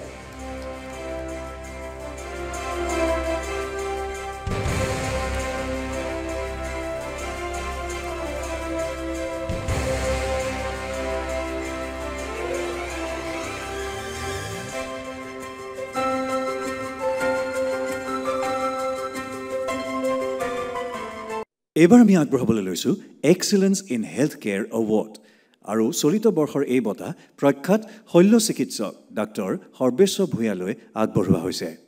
আহকচোন তেখেতৰ ওপৰত যুগুত কৰা এটি অডিঅ' ভিজুৱেল আগতে আমি চাই লওঁ। এক ব্যস্ত সময়সূচীৰে দিনটো আৰম্ভ হয় তেওঁৰ। প্ৰকৃততে তেওঁ যিটো বৃত্তিৰ সৈতে আজীৱন জড়িত হৈ আহিছে, সেই চিকিৎসা সেৱাৰে জড়িত পৃথিৱীৰ প্ৰতিজন ব্যক্তিৰেই এক ব্যস্ত কৰ্মসূচী লৈ দিনটো আৰম্ভ হয়। পিছে আমি ক'ব খুজিছোঁ তেনে বৃত্তিৰ হাজাৰ হাজাৰ জনৰ মাজৰে এজন ডাক্তৰ সৰ্বেশ্বৰ ভূঞাৰ কথা। তেওঁ এজন প্ৰখ্যাত শল্য চিকিৎসক। চিকিৎসা বিজ্ঞানৰ অন্যতম গুৰুত্বপূৰ্ণ বিভাগ শল্য চিকিৎসাৰ সৈতে জড়িত ডাক্তৰ সৰ্বেশ্বৰ ভূঞাই ইতিমধ্যে তেওঁৰ চিকিৎসা সেৱাৰ মাধ্যমেৰে জনমানসত গঢ়ি তুলিছে এক বিশিষ্ট স্থান, বিশিষ্ট চিনাকি। চিকিৎসাৰ প্ৰয়োজনত সমাজৰ যিকোনো স্তৰৰ লোকে সহজে আগবাঢ়ি গৈ কথা ক'ব পৰা এক ভাৱমূৰ্তি আছে তেওঁৰ।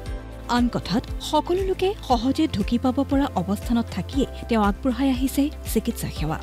তেওঁৰ ওচৰত চিকিৎসা গ্ৰহণৰ বাবে যোৱা যিকোনো ৰোগীৰ ক্ষেত্ৰত আৰ্থিক সামৰ্থ্য কেতিয়াও বাধাৰ কাৰণ হৈ উঠা নাই।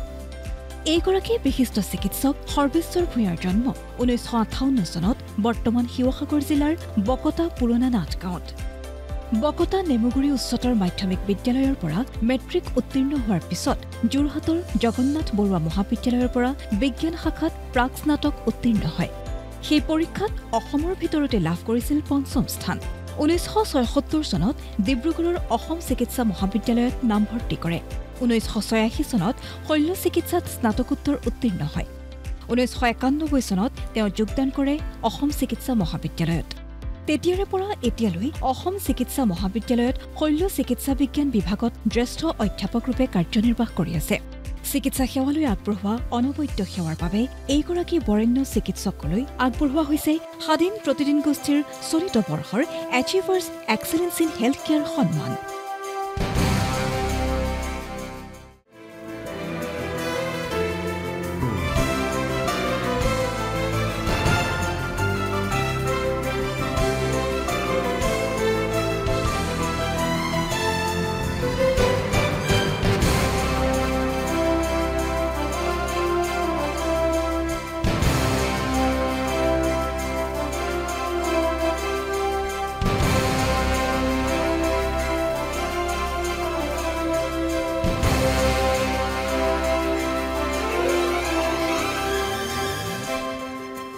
এইবাৰ আমি আগবঢ়াবলৈ লৈছোঁ excellence in science and innovation award 2024 আৰু এই বঁটা লাভ কৰিছে আন্তৰ্জাতিক খ্যাতিসম্পন্ন বিজ্ঞানী অসম সন্তান ডক্টৰ মুকুট গোহাঁই ডাঙৰীয়াই। আহক এইবাৰ আমি উপভোগ কৰোঁ তেখেতৰ ওপৰত বনোৱা এটি দৃশ্যশ্ৰাব্য। চলিত 2024 বৰ্ষৰ ফেব্ৰুৱাৰী মাহৰ অন্তিম সপ্তাহত অকল ভাৰতেই নহয় সমগ্ৰ বিশ্বতে চৰ্চিত হৈছিল এজন অসমীয়া বিজ্ঞানী গৱেষকৰ নাম। বিশেষকৈ মূত্ৰাশয়ৰ জটিল সংক্ৰমণৰ লগতে নিউমোনিয়াৰ দৰে বেক্টেৰিয়াজনিত ৰোগৰ চিকিৎসাৰ বাবে ইতিমধ্যে উদ্ভাৱন কৰা এণ্টিবায়টিকবিধক আমেৰিকাৰ ফুড এণ্ড ড্ৰাগ এডমিনিষ্ট্ৰেশ্যনে অনুমোদন জনাইছিল ফেব্ৰুৱাৰী মাহত। ভাৰতৰ অৰ্কিড ফাৰ্মাৰ গৱেষণাগাৰত ভাৰতীয় বিজ্ঞানীৰ দল এটাৰ দ্বাৰা উদ্ভাৱন কৰা এই জীৱনদায়িনী ঔষধবিধৰে অন্যতম আৱিষ্কাৰক বা উদ্ভাৱক এই অসমীয়া গৱেষক বিজ্ঞানীগৰাকীয়ে হ'ল ডক্টৰ মুকুট গোহাঁই। ফেব্ৰুৱাৰী মাহত বিশেষ এণ্টিবায়টিকবিধ চৰ্চালৈ অহাৰ মুখ্য কাৰণ হ'ল আমেৰিকাৰ ফুড এণ্ড ড্ৰাগ এডমিনিষ্ট্ৰেশ্যনে অনুমোদন জনোৱা এইবিধেই প্ৰথম ভাৰতীয় এণ্টিবায়টিক। স্বাভাৱিকতে সেই খবৰৰ সৈতে সমানেই সংবাদ শিৰোনামলৈ আহিছিল এণ্টিবায়টিক বিধৰ সহ উদ্ভাৱক অসমৰ সুসন্তান এইজন ডক্টৰ মুকুট গোহাঁই ৰসায়ন বিজ্ঞানত স্নাতক উত্তীৰ্ণ হোৱাৰ পিছত শিলচৰৰ অসম বিশ্ববিদ্যালয়ৰ পৰা জৈৱ ৰসায়ন বা অৰ্গেনিক কেমিষ্ট্ৰীত প্ৰথম শ্ৰেণীত স্নাতকোত্তৰ ডিগ্ৰী লাভ কৰাৰ পিছৰে পৰা মুকুট গোহাঁইৰ আৰম্ভ হয় গৱেষক জীৱন যোৰহাটৰ উত্তৰ পূব বিজ্ঞান আৰু প্ৰযুক্তি প্ৰতিষ্ঠানৰ পৰা 2005 চনত PhD কৰা ডক্টৰ মুকুট গোহাঁয়ে ইতিমধ্যে দেশ বিদেশৰ উচ্চ শিক্ষা প্ৰতিষ্ঠানৰ পৰা গৱেষণাৰ বাবে লাভ কৰে আমন্ত্ৰণ নানা জীৱনদায়িনী ঔষধৰ সংশ্লেষণ আৰু সেইবোৰৰ ব্যৱসায় ভিত্তিক উৎপাদনৰ প্ৰযুক্তি উদ্ভাৱন আৰু উন্নয়নৰ লগতে উন্নতমানৰ ঔষধি গুণযুক্ত জৈৱ যৌগৰ অনুসন্ধান তথা আৱিষ্কাৰ ডক্টৰ মুকুট গোহাঁইৰ গৱেষণাৰ মুখ্য বিষয় 2010 চনত দক্ষিণ আফ্ৰিকাৰ আকহাৰীৰ ইউনিভাৰ্চিটি অৱ ফ্ৰী ষ্টেটৰ পৰা গৱেষণাৰ বাবে আমন্ত্ৰণ লাভ কৰে এই অসমীয়া বিজ্ঞানী গৱেষকজনে বৰ্তমান তেওঁ দক্ষিণ আফ্ৰিকাৰ প্ৰতিষ্ঠিত কেমিকেল প্ৰচেছ টেকনলজিজ নামৰ প্ৰতিষ্ঠানটোৰ গৱেষণা আৰু উন্নয়ন বিভাগৰ মুৰব্বী তথা মুখ্য বিজ্ঞানীৰূপে কৰ্মৰত এইজন প্ৰতিভাশালী অসমীয়া গৱেষক বিজ্ঞানীকে আগবঢ়োৱা হৈছে স্বাধীন প্ৰতিদিন গোষ্ঠীৰ চলিত বৰ্ষৰ achievers Excellence in science and innovation সন্মান মই ডক্টৰ মুকুট গোহাঁই ডাঙৰীয়াক মঞ্চলৈ আমন্ত্ৰণ জনাইছোঁ মাননীয় কেন্দ্ৰীয় মন্ত্ৰী শ্ৰীযুত সৰ্বানন্দ সোণোৱাল ডাঙৰীয়াক অসম গৌৰৱ গৱেষক বিজ্ঞানী ডক্টৰ মুকুট গোহাঁইক বঁটাটি প্ৰদান কৰিবলৈ মই অনুৰোধ জনালোঁ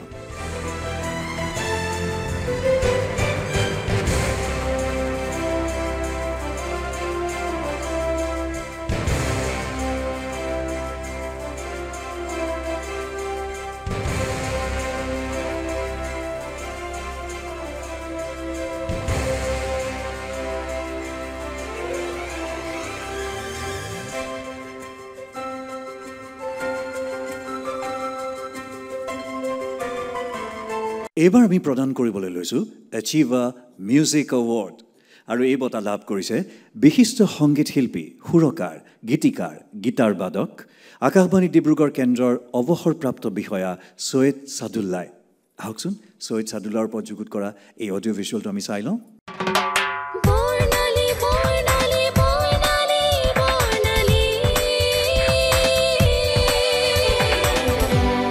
নমস্কাৰ প্ৰিয় শ্ৰোতা বন্ধু আমি আকৌ উপস্থিত হৈছোহি আৰু মাইক্ৰফোনৰ সন্মুখত মই সৈয়দ সাদুল্লাহ এআই সৈয়দ সাদুল্লাহ বিগত শতিকাৰ 80ৰ দশকৰ পৰা চলিত শতিকাৰ প্ৰথম ভাগলৈকে আকাশবাণী ডিব্ৰুগড়ক এক বিশেষ মাত্ৰা প্ৰদান কৰিছিল সৈয়দ সাদুল্লাহ নামৰ এই বিশেষ ব্যক্তিগৰাকী তেখেতৰ আকৰ্ষণীয় কণ্ঠ অসম পৰিচিত আপোনাৰ আগন্তুক দিনবোৰ মধুময় হওক আনন্দৰ হওক আপোনাক আকৌ লগ পাম 1948 চনৰ 1 ফেব্ৰুৱাৰীত ডিব্ৰুগড়ত জন্ম লাভ কৰা সৈয়দ সাদুল্লাই শিক্ষা জীৱন সম্পূৰ্ণ কৰিছিল শিৱসাগৰ শ্বিলং আৰু ডিব্ৰুগড়ত কৈশোৰতে গীটাৰৰ সৈতে প্ৰেম যি প্ৰেমে অনন্য মাত্ৰা লাভ কৰিছিল কলেজীয়া জীৱনত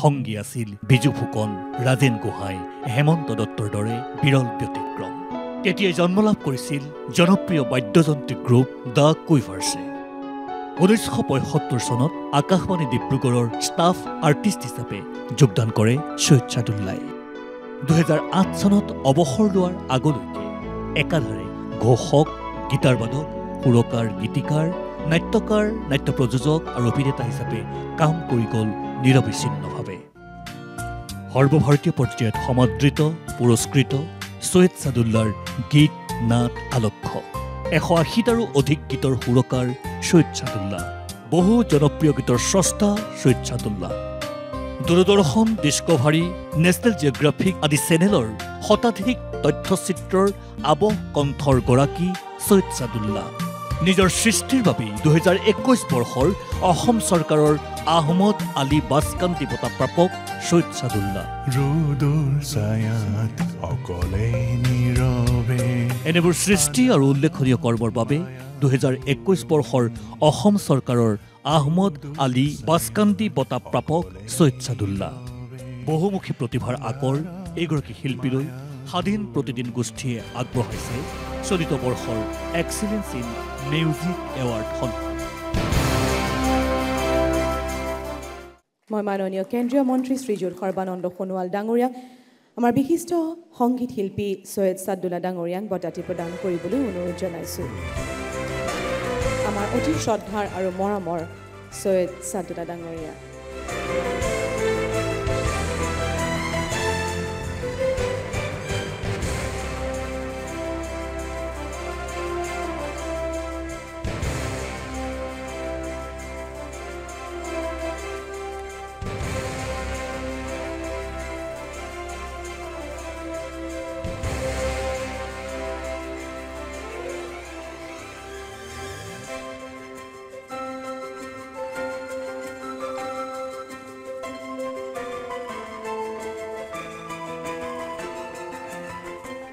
এইবাৰ আমি আগবঢ়াবলৈ লৈছোঁ এটি বিশেষ বঁটা এক্সেলেন্স ইন আৰ্ট 2024 বঁটা আৰু এই বঁটাটি গ্ৰহণ কৰিবলৈ মই মঞ্চলৈ আমন্ত্ৰণ জনাব বিচাৰিছোঁ বিশিষ্ট চিত্ৰশিল্পী আমাৰ সকলোৰে শ্ৰদ্ধাৰ সালেহা আহমেদ বাইদেউক আহক আমি তেখেতৰ ওপৰত যুগুত কৰা এটি দৃশ্যশ্ৰাব্য উপভোগ কৰোঁ ৰং তুলিকাৰে তেওঁ জীৱন সজাব জানে চিত্ৰ ভাস্কৰ্যৰে তেওঁ জগত জিনিব খোজে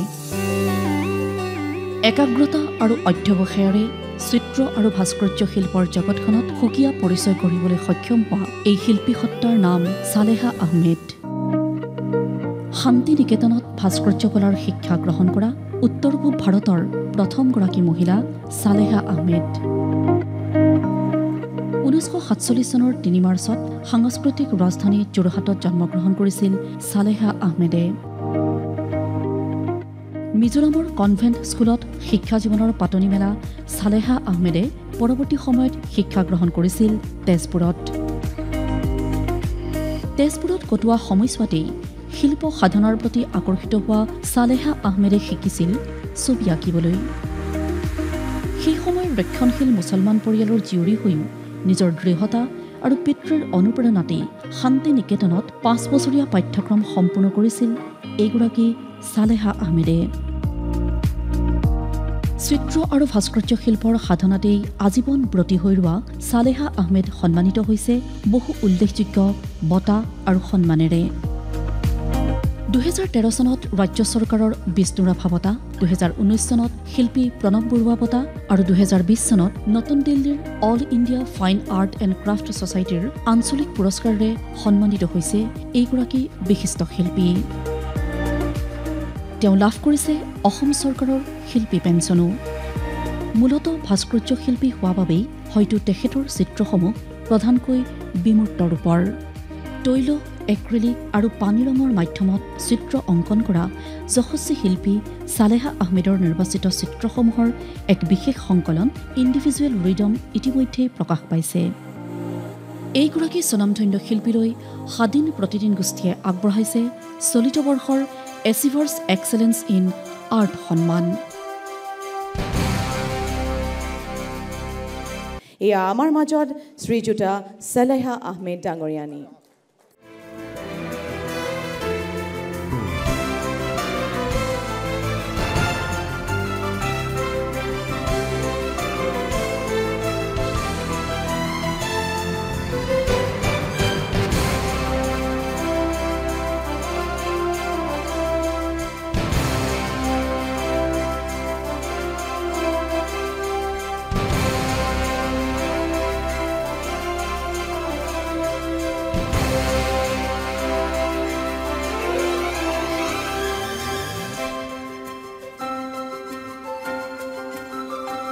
শ্ৰদ্ধাৰ সুধীবৃন্দ এইবাৰ আমি আগবঢ়াবলৈ লৈছোঁ এচিভা কালচাৰেল এৱাৰ্ড আৰু এই বঁটা লাভ কৰিছে বিশিষ্ট অভিনেতা বিষ্ণু খাৰঘৰীয়াই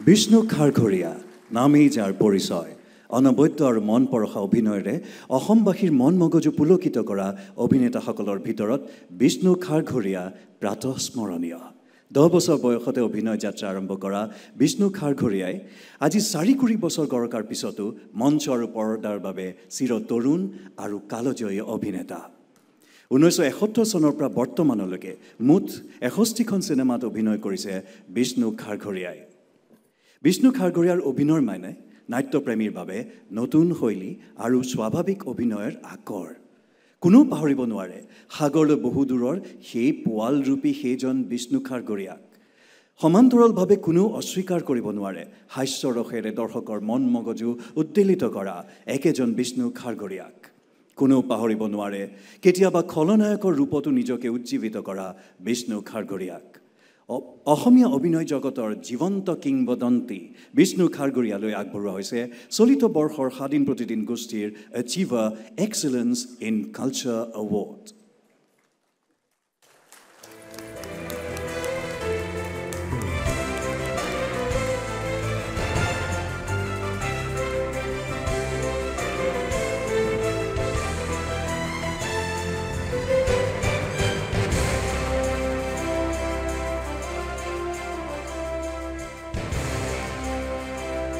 মাননীয় কেন্দ্ৰীয় মন্ত্ৰী শ্ৰীযুত সৰ্বানন্দ সোণোৱাল ডাঙৰীয়াই বঁটা প্ৰদান কৰিছে আমাৰ অতি শ্ৰদ্ধাৰ অতি মৰমৰ শিল্পী বিষ্ণু খাৰগৰীয়া ডাঙৰীয়া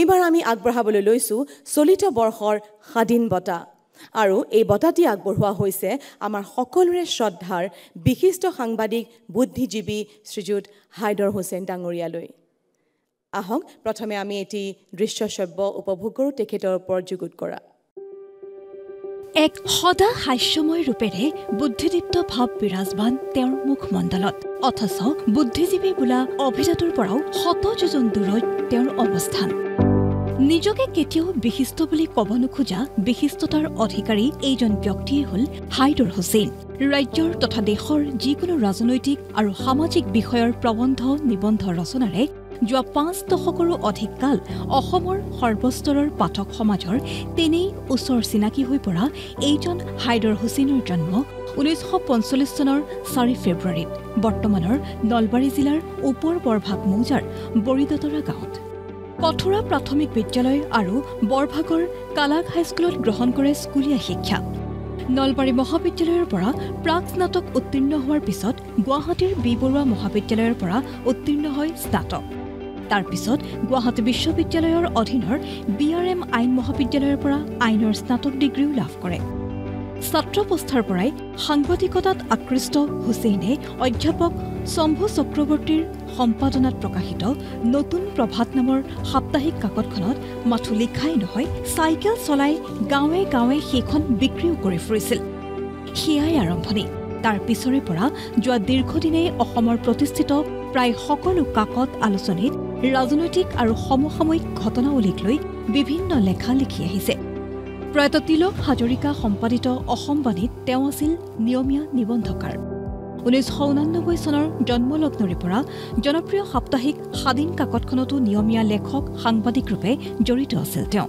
1998 চনত আৰম্ভ হয় এইজন হাইদৰ হুছেইনৰ সাংবাদিক জীৱনৰ আন এক অধ্যায় উক্ত বৰ্ষৰে 15 জানুৱাৰীৰ পৰা অসমীয়া প্ৰতিদিন কাকতত প্ৰথমে সম্পাদক আৰু পিছলৈ মুখ্য সম্পাদক ৰূপে 16 বছৰ কাৰ্যনিৰ্বাহ কৰে তাৰ পিছতো কাকত আলোচনীত লিখি থকাৰ উপৰি ৰাজনৈতিক ভাষ্যকাৰ ৰূপেও জনমানসত তেওঁ গঢ়ি তুলিছে এক সুকীয়া পৰিচয় 5টা দশকে নিৰৱচ্ছিন্নভাৱে তেওঁ লিখি অহা প্ৰকাশিত অপ্ৰকাশিত নিবন্ধসমূহৰ 5টা সংকলন ইতিমধ্যে প্ৰকাশ পাইছে ৰাজনীতি তেওঁৰ মূল চৰ্চিত বিষয় সেয়ে মাথো ৰাজ্যৰ স্থানীয় ৰাজনীতিয়েই নহয় ৰাষ্ট্ৰীয় ৰাজনীতিৰ খবৰো তেওঁৰ নখ দৰ্পণত ৰাজ্যখনৰ জনগাঁথনি যাৰ কণ্ঠস্থ যাৰ আঙুলিৰ মূৰত থাকে নিৰ্বাচনী ফলাফল সেইজনা ব্যক্তি হাইদৰ হুছেইন যিজনে বিৰল বাগ্মিতাৰে ঘণ্টাজুৰি অনৰ্গল ভাষণেৰে শ্ৰোতাক ৰাখিব পাৰে মোহাবিষ্ট কৰি তথ্যক যুক্তিৰে সজাই পৰাই পৰিৱেশন কৰিব পৰা বিৰল বৈশিষ্ট্যৰ অধিকাৰী এইজন প্ৰবীণ সাংবাদিক তেজত নহয় ৰাজনীতি আছে যাৰ মস্তিষ্কত অসমৰ সমাজ সাংবাদিকতা আৰু বৌদ্ধিক জগতলৈ আগবঢ়াই অহা অৱদানৰ বাবে এইজনা বিশিষ্ট সাংবাদিককে আগবঢ়োৱা হৈছে চলিত বৰ্ষৰ সন্মানীয় স্বাধীন বঁটা হাইদৰ হুছেইন ডাঙৰীয়ালৈ আগবঢ়োৱা হৈছে স্বাধীন প্ৰতিদিন গোষ্ঠীৰ 2024 বৰ্ষৰ স্বাধীন বঁটা এটি জোৰদাৰ চাপৰিৰে আহক আমি স্বাগতম জনাম আৰু অতি শ্ৰদ্ধাৰ হাইদৰ হুছেইন ডাঙৰীয়া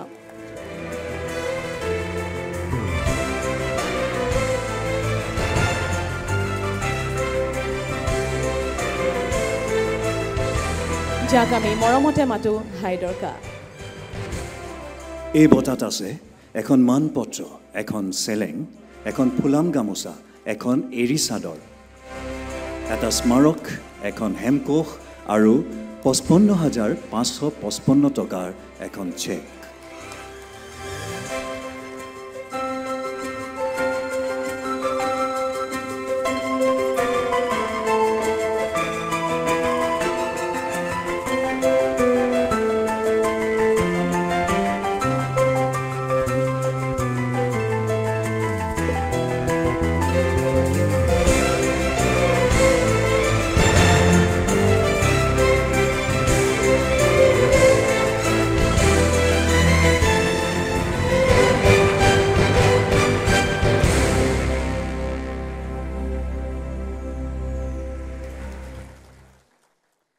হাইদৰ কালৈ জনাইছোঁ শুভেচ্ছা শুভকামনা আৰু সুস্বাস্থ্য কামনা কৰিছোঁ শ্ৰদ্ধাৰ সুধীবৃন্দ শেষত আমি প্ৰদান কৰিবলৈ লৈছোঁ এই অনুষ্ঠানটিৰ সবাতোতকৈ বিশেষ সন্মানটি জীৱনজোৰা সাধনা বঁটা এই বছৰ এই বঁটাটি আগবঢ়োৱা হৈছে বৰণ্য অসমীয়া সাম্প্ৰতিক অসমৰ লাইকোটা স্বৰূপ ডক্টৰ নগেন শইকীয়া ডাঙৰীয়ালৈ আহকচোন নগেন শইকীয়া ছাৰৰ ওপৰত যুগুত কৰা এই বিশেষ প্ৰতিবেদনটো আমি আগে চাই লওঁ কি বিশেষণেৰে বিভূষিত কৰিব পাৰি এই মহিৰোহক সাহিত্যিক সাংবাদিক শিক্ষাবিদ সমালোচক ৰাজনীতিবিদ নে অধ্যাপক নে বৰ্তমান অসমীয়া সমাজগৃহৰ লাইকোটা অসম আৰু অসমীয়াৰ বাবে কি নহয় স্বনামধন্য নগেন শইকীয়া শইকীয়াদেৱৰ জন্ম হৈছিল 1939 চনৰ 11 ফেব্ৰুৱাৰী তাৰিখে গোলাঘাট জিলাৰ অন্তৰ্গত হাতীয়েখোৱা নামৰ ঠাইত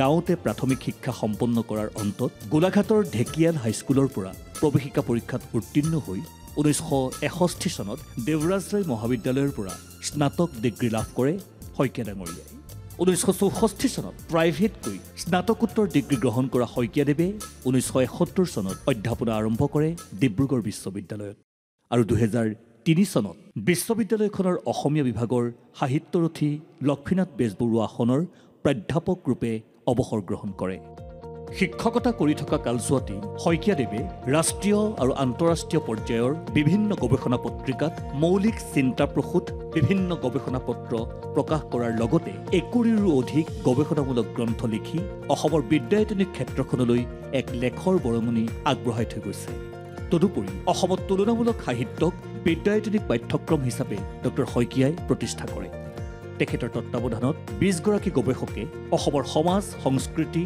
সাহিত্য ইতিহাস ইত্যাদি বিভিন্ন বিষয়ত ডিব্ৰুগড় বিশ্ববিদ্যালয়ৰ পৰা PhD ডিগ্ৰী লাভ কৰিছে অৱসৰ গ্ৰহণ কৰিয়েই কৰ্মযোগী শইকীয়াদেৱে 2003 চনত নতুন দৈনিক আৰু 2004 চনৰ পৰা 2006 চনলৈ আমাৰ অসম কাকতৰ সম্পাদক হিচাপে কাৰ্যনিৰ্বাহ কৰে ডিব্ৰুগড় বিশ্ববিদ্যালয়ত অধ্যাপনা কৰি থকা কালছোৱাতেই 1973 চনৰ পৰা 1976 চনলৈ আৰু 1980 চনৰ পৰা 1985 চনলৈ অসম সাহিত্য সভাৰ প্ৰধান সম্পাদক হিচাপেও দায়িত্ব পালন কৰিছিল ডক্টৰ নগেন শইকীয়াই পৰৱৰ্তী 1997 চনৰ পৰা 1999 চনলৈ দুটা কাৰ্যকালৰ বাবে অসম সাহিত্য সভাৰ সভাপতি হিচাপে মনোনীত হয় ডক্টৰ নগেন শইকীয়া 1986 চনৰ পৰা 1992 চনলৈকে ডক্টৰ নগেন শইকীয়াই ৰাজ্যসভাৰ সদস্য হিচাপে মনোনীত হৈ সেই দায়িত্বও নিষ্ঠাৰে পালন কৰে সব্যসাচীৰ দৰে বিদ্যায়তনিক ক্ষেত্ৰখনৰ লগতে সৃষ্টিশীল সাহিত্যৰ ক্ষেত্ৰখনতো ডক্টৰ শইকীয়াই সমানেই বিচৰণ কৰিছিল তেখেত আছিল ৰামধেনুযোগে সৃষ্টি কৰা এজন আগশাৰীৰ গল্পকাৰ ভ্ৰমণ কাহিনীকাৰ ৰূপেও অনন্য পৰিচিতি আছে ডক্টৰ নগেন শইকীয়াৰ ডক্টৰ শইকীয়াই তেখেতৰ ঘটনা অভিজ্ঞতা আৰু কৰ্মবহুল জীৱনটোক ধৰি ৰাখিছে ধূলিৰ ধেমালি এবাৰ উভতি চাওঁ আৰু পৰ্বান্তৰৰ আলক্ষ্য শীৰ্ষক 3খন আত্মজীৱনীমূলক গ্ৰন্থত তদুপৰি অসমীয়া সাহিত্যত ডক্টৰ শইকীয়াই মিতভাষৰ দৰে এক নতুন সাহিত্য শৈলীৰো জন্ম দিয়ে অসমীয়া জাতীয় জীৱনৰ ইতিহাস ৰচনা কৰা প্ৰায় 2000 পৃষ্ঠাজোৰা অসমীয়া মানুহৰ ইতিহাস শীৰ্ষক বৃহৎ কলেবৰৰ গ্ৰন্থখন ডক্টৰ শইকীয়াৰ জীৱনৰ অন্যতম কীৰ্তিকৰ্ম। সাহিত্য একাডেমী, অসম উপত্যকা সাহিত্য বঁটা ইত্যাদিকে ধৰি অজস্ৰ বঁটা বাহনেৰে বিভূষিত ডক্টৰ নগেন শইকীয়া। 86 বছৰ বয়সতো অসমৰ প্ৰতিটো সমস্যাৰ হকে মাত মাতি এক জাতীয় নৈষ্ঠিক দায়িত্ব পালন কৰা ডক্টৰ নগেন শইকীয়া অসমৰ জাতীয় জীৱনৰ এক ব্যক্তিত্বৰ ভাস্কৰ। জাতিৰ অভিভাৱক এইগৰাকী বৰেণ্য অসমীয়াই ওৰেটো জীৱন অসমৰ বাবে, অসমীয়া ৰাইজৰ বাবে আগবঢ়োৱা পৰ্বতসম অৱদানৰ স্বীকৃতিস্বৰূপে স্বাধীন প্ৰতিদিন গোষ্ঠীয়ে আগবঢ়াইছে চলিত বৰ্ষৰ জীৱনজোৰা সাধনা বঁটা।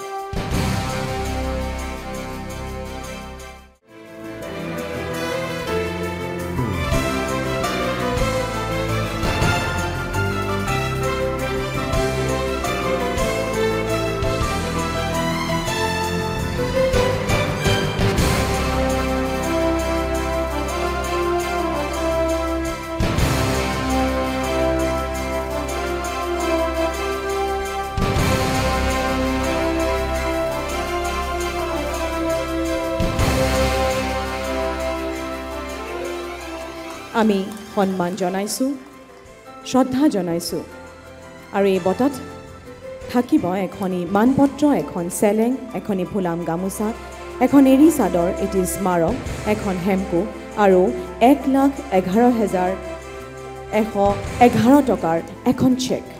Ladies and gentlemen, a standing ovation এটা দিওঁ আমি সকলোৱে লগে।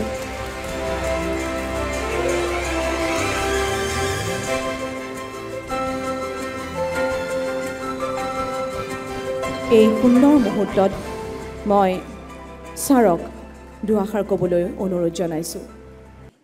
অসমৰ মাননীয় কেন্দ্ৰীয় মন্ত্ৰী শ্ৰী সৰ্বানন্দ সোণোৱাল, যাক মই ছাত্ৰ অৱস্থাৰ পৰাই ঘৰৰ এজনৰ দৰে পাই আহিছোঁ, ডিব্ৰুগড় বিশ্ববিদ্যালয়ৰ মাননীয় উপাচাৰ্য ডক্টৰ জিতেন হাজৰিকা সমন্বিতে বিশ্ববিদ্যালয়ৰ পৰিয়ালৰ সকলোটি সদস্য, এই অনুষ্ঠানলৈ নিমন্ত্ৰিত বিভিন্ন অনুষ্ঠানৰ বিভিন্ন প্ৰতিষ্ঠানৰ আমাৰ সত্ৰসমূহৰো যিসকল আহিছে প্ৰভুসকল, সেই সকলোটিকে মই মোৰ আন্তৰিক নমস্কাৰ জনাইছোঁ। আমাৰ কেইবাগৰাকীও উপাচাৰ্য আৰু প্ৰাক্তন উপাচাৰ্য ইয়াত উপস্থিত হৈছেহি, মই তেখেতসকলকো জনাইছোঁ। আৰু আভিধানিক হেমচন্দ্ৰ বৰুৱাৰ উপযুক্ত পৰিণতি অসমীয়া প্ৰতিদিন আৰু প্ৰতিদিন টাইমৰ অধ্যক্ষ শ্ৰীযুত জয়ন্ত বৰুৱা ডাঙৰীয়া আৰু তেখেতৰ সতীৰ্থসহ পৰিয়ালৰ সদস্যবৃন্দ, মই আপোনাসকলক সকলোটিকে মোৰ অভিনন্দন জনাইছোঁ। মই মোৰ মাতৃভাষাত লিখা দেশৰ এজন সামান্য লেখক। ভাৰতবৰ্ষৰ পূবত থকা অসমেই মোৰ মাতৃ, সেইবাবে মই বন্দনা কৰোঁ। মেলিলোঁ প্ৰথম চকু তোমাৰ কোলাতে আই, জন্মৰ আদিম পুৱাত মুদিম আকৌ চকু তোমাৰ কোলাতে শুই, জীৱনৰ শেষ সন্ধিয়াত। মহাপুৰুষ শ্ৰীমন্ত শংকৰদেৱৰ পৰা শিকি আহিছোঁ অনন্ত বিশ্ব ব্ৰহ্মাণ্ডৰ স্ৰষ্টা, কৰ্তা আৰু বিধাতা স্বৰূপ এক অবিনাশী শক্তিক শ্ৰদ্ধা কৰিবলৈ। মই জাতি, বৰ্ণ, ধৰ্ম, ভাষা, সম্প্ৰদায় নিৰ্বিশেষে সকলোকে সমান জ্ঞান কৰিবলৈ সৰুৰে পৰাই শিকি আহিছোঁ। শিক্ষক পিতৃৰ পৰা, সাহিত্যৰ্থী বেজবৰুৱাৰ পৰা শিকি আহিছোঁ মোৰ আপোনাৰ দেশ বুলি দেশক বন্দনা কৰিবলৈ আৰু নিজকে দুবৰি বনতকৈও সৰু বুলি ভাবিবলৈ। অসম কেশৰীৰ পৰা শিকি আহিছোঁ অসমীয়া জাতীয়তাবাদ, ভাৰতীয় মহাজাতীয়তাবাদ আৰু বিশ্বমানৱতাবাদৰ আদৰ্শ।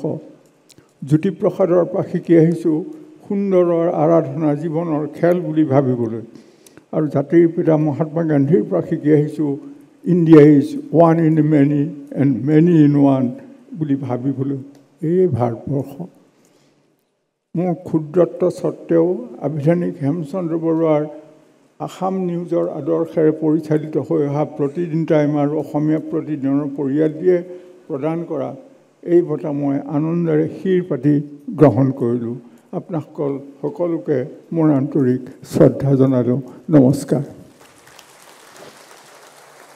আমাৰ সকলোৰে শ্ৰদ্ধাৰ ডক্টৰ নগেন শইকীয়া ছাৰলৈ অশেষ অশেষ ধন্যবাদ।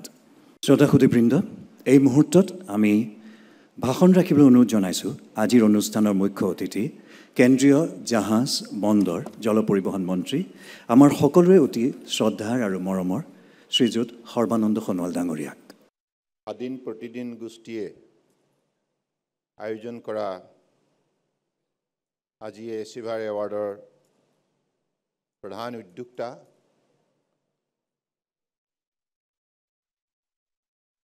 আৰু এই গোষ্ঠীৰ মাননীয় অধ্যক্ষ শ্ৰদ্ধেয় জয়ন্ত বৰুৱা ডাঙৰীয়া,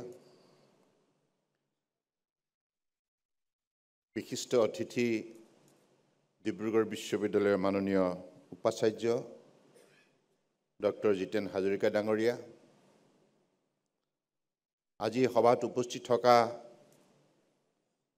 পৰম পূজনীয় অসমৰ বিভিন্ন সত্ৰৰ সত্ৰাধিকাৰ প্ৰভুসকল, বিভিন্ন বিশ্ববিদ্যালয়ৰ মাননীয় উপাচাৰ্যসকল,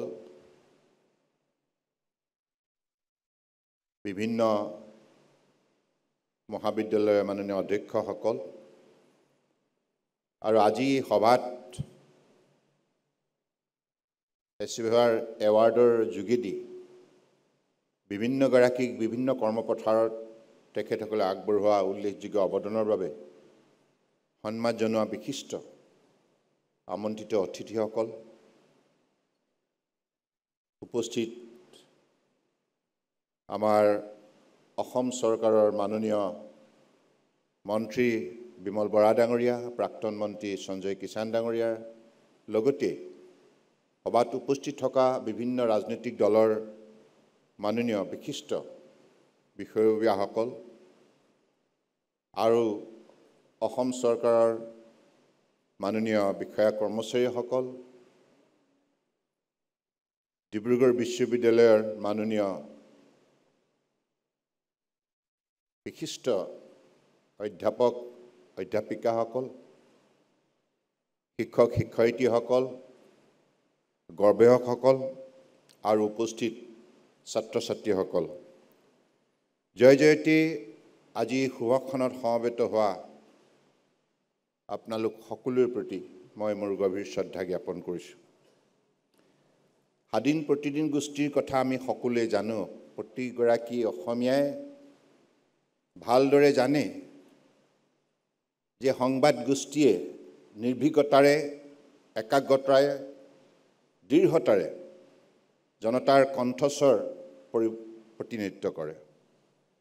গতিকে আজি ইতিমধ্যেই জয়ন্ত বৰুৱা ডাঙৰীয়াই তেখেতৰ আদৰণি ভাষণত উল্লেখ কৰিছে যে এই গোষ্ঠীৰ দীৰ্ঘদিনীয়া যাত্ৰাৰ কথা আৰু ভিডিঅ' ক্লিপিঙৰ যোগেদি অসমৰ বিভিন্ন ঘটনা পৰিঘটনা কেনেধৰণে এই গোষ্ঠীয়ে বিভিন্ন সময়ত বিতংভাৱে ব্যাখ্যা দাঙি ধৰিছে, এই কথাবিলাকো তেখেতসকলৰ বক্তব্যত প্ৰকাশ পাইছে। গতিকে মই আজি এইখন সভালৈ আহি মোৰ বিষয়ে যিবিলাক কথা ইয়াত কোৱা হ'ল, মই অত্যন্ত ভক্তিভাৱেৰে সকলোকে আবেদন জনাওঁ যে সকলো সময়তে মোক আপোনালোকে যেনেধৰণে ডাঙৰ দীঘল কৰিছে তেনেধৰণে আপোনালোকে সদায় যেন এই অভাজনৰ প্ৰতি আপোনালোকৰ মৰম চেনেহ অটুট ৰাখে। কাৰণ এটা সাধাৰণ পৰিয়ালৰ, খেতিয়ক পৰিয়ালৰ, বানবিধ্বস্ত অঞ্চলৰ এটি পৰিয়ালৰ সন্তান হিচাপে মই অসমৰ জনগণৰ যিখিনি মৰম চেনেহ পাইছোঁ মই কেতিয়াও পাহৰিব নোৱাৰোঁ। আজি মোৰ এই যিটো পৰিচয় কেন্দ্ৰীয় মন্ত্ৰী, এই পৰিচয় প্ৰদান কৰাৰ অন্তৰালত আপোনালোকৰে শতকৰা 100% অৱদান আছে। এই মোৰ ব্যক্তিগত পৰিচয় নহয়, এইটো আপোনালোকে দিয়া পৰিচয় গতিকে সেইকাৰণে মই অসমৰ জনগণৰ ওচৰত চিৰঋণী চিৰকৃতজ্ঞ মই বিশ্বাস কৰোঁ স্বাধীন প্ৰতিদিন গোষ্ঠীয়ে আজি যিখিনি কাম কৰি আছে নিৰ্ভীকতাৰে কৰি আছে মই জয়ন্ত বৰুৱা ডাঙৰীয়াক এটি কথাত বিশেষভাৱে সদায় আন্তৰিকতাৰে শলাগ লওঁ তেখেতে বেৰেলৰ যিটো সংস্কৰণ যিটো তেখেতে উদ্যোগ ল'লে এই উদ্যোগৰ যোগেদি তেখেতে এটা ডাঙৰ মানৱীয় চেতনা সমাজখনত জগাই তুলিলে আমি প্ৰতিগৰাকী মানুহৰ প্ৰতি আমি সদায় দায়িত্বশীল হ'ব লাগে আৰু প্ৰতিগৰাকী মানুহৰ বাবে কাম কৰাৰ এটা মানসিকতা থাকিব লাগে মানুহে মানুহৰ বাবে সেই দৃষ্টিভংগীৰে আজি কাম কৰাৰ বাবে জয়ন্ত বৰুৱা ডাঙৰীয়াক অসমৰ সমাজ জীৱনত বিশেষভাৱে ৰাইজে স্বীকৃতি প্ৰদান কৰিছে আৰু মই ভাবোঁ যে তেখেতে যিটো উদাহৰণ দাগি ধৰিলে এই উদাহৰণৰ যোগেদি ভৱিষ্যতৰ বহু লোকে এনেধৰণৰ বিশেষভাৱে সক্ষম লোকৰ বাবে কাম কৰাৰ বাবে অনুপ্ৰেৰণা বুটলিবলৈ সক্ষম হৈছে গতিকে আজি শুভক্ষণত মোক আপোনালোকে মুখ্য অতিথি হিচাপে ইয়াত যিখিনি সন্মান যাচিলে তাৰ বাবে স্বাধীন প্ৰতিদিন গোষ্ঠীৰ ওচৰত মই বিশেষভাৱে কৃতজ্ঞ এইখিনি কথাকে কৈ মই পুনৰবাৰ আপোনালোক সমবেত সকলোৰে প্ৰতি শ্ৰদ্ধা আৰু কৃতজ্ঞতা জনাই জয়ন্ত বৰুৱা ডাঙৰীয়াক বিশেষভাৱে ধন্যবাদ জনাই মোৰ বক্তব্য সামৰিলোঁ ধন্যবাদ জয় আই অসম জয় হিন্দ ধন্যবাদ আমাৰ আজিৰ সভাৰ মুখ্য অতিথি শ্ৰীযুত সৰ্বানন্দ সোণোৱাল ডাঙৰীয়া এইখিনিতে আমি সম্বৰ্ধনা জনাব বিচাৰিছোঁ কেইগৰাকীমান বিশেষ ব্যক্তিক যিসকলৰ সহযোগিতাই সদায় উৎসাহিত কৰে স্বাধীন প্ৰতিদিন গোষ্ঠীক মঞ্চলৈ মই আমন্ত্ৰণ জনাব বিচাৰিছোঁ অইল ইণ্ডিয়া লিমিটেডৰ জেনেৰেল মেনেজাৰ পাব্লিক এফেয়াৰ্ছ শ্ৰীযুত ৰথিন কলিতা ডাঙৰীয়াক আৰু ছিগমা স্পাইচৰ সঞ্চালক শ্ৰীযুত ব্ৰিজমোহন শৰ্মা ডাঙৰীয়াক তেখেতসকলক সম্বৰ্ধনা জনাব স্বাধীন প্ৰতিদিন গোষ্ঠীৰ সঞ্চালক ঋষি বৰুৱাই মই ঋষি বৰুৱাক মঞ্চলৈ আহিবলৈ অনুৰোধ জনালোঁ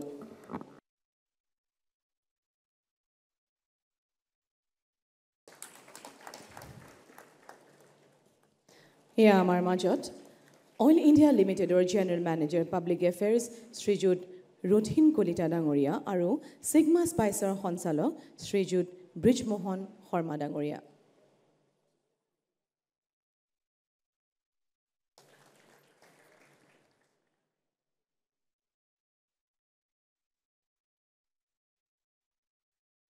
অনুষ্ঠানৰ শেষত এতিয়া শলাগৰ শৰাই আগবঢ়োৱাৰ বাবে স্বাধীন প্ৰতিদিন গোষ্ঠীৰ সঞ্চালক স্মিতাক্ষী বি গোস্বামীক অনুৰোধ জনাইছোঁ নমস্কাৰ জয় জয়তে আমাৰ এই অনুষ্ঠানত সমাবেত সকলোকে মই স্মিতাক্ষী বি গোস্বামীয়ে স্বাধীন প্ৰতিদিন গোষ্ঠীৰ হৈ আন্তৰিক কৃতজ্ঞতা আৰু প্ৰণিপাত জনাইছোঁ এয়া আমাৰ বাবে এক মধুৰ ক্ষণ স্বাধীন প্ৰতিদিন গোষ্ঠীয়ে প্ৰায় 5 দশক জোৰা অগ্ৰগামী যাত্ৰাত আজিৰে পৰা 25 বছৰৰ আগতে গোষ্ঠীটোৰ ডিব্ৰুগড় সংস্কৰণ শুভাৰম্ভণি হৈছিল এই অনুষ্ঠানত মুখ্য অতিথি হিচাপে উপস্থিত থকা বিশ্ববিদ্যালয়ৰ প্ৰাক্তন ছাত্ৰ তথা বৰ্তমানৰ কেন্দ্ৰীয় মন্ত্ৰী মাননীয় সৰ্বানন্দ সোণোৱাল ডাঙৰীয়াক এই অনুষ্ঠানৰ গৰিমা বৃদ্ধি কৰাৰ বাবে পোনপ্ৰথমে তেখেতক কৃতজ্ঞতা জ্ঞাপন কৰিছোঁ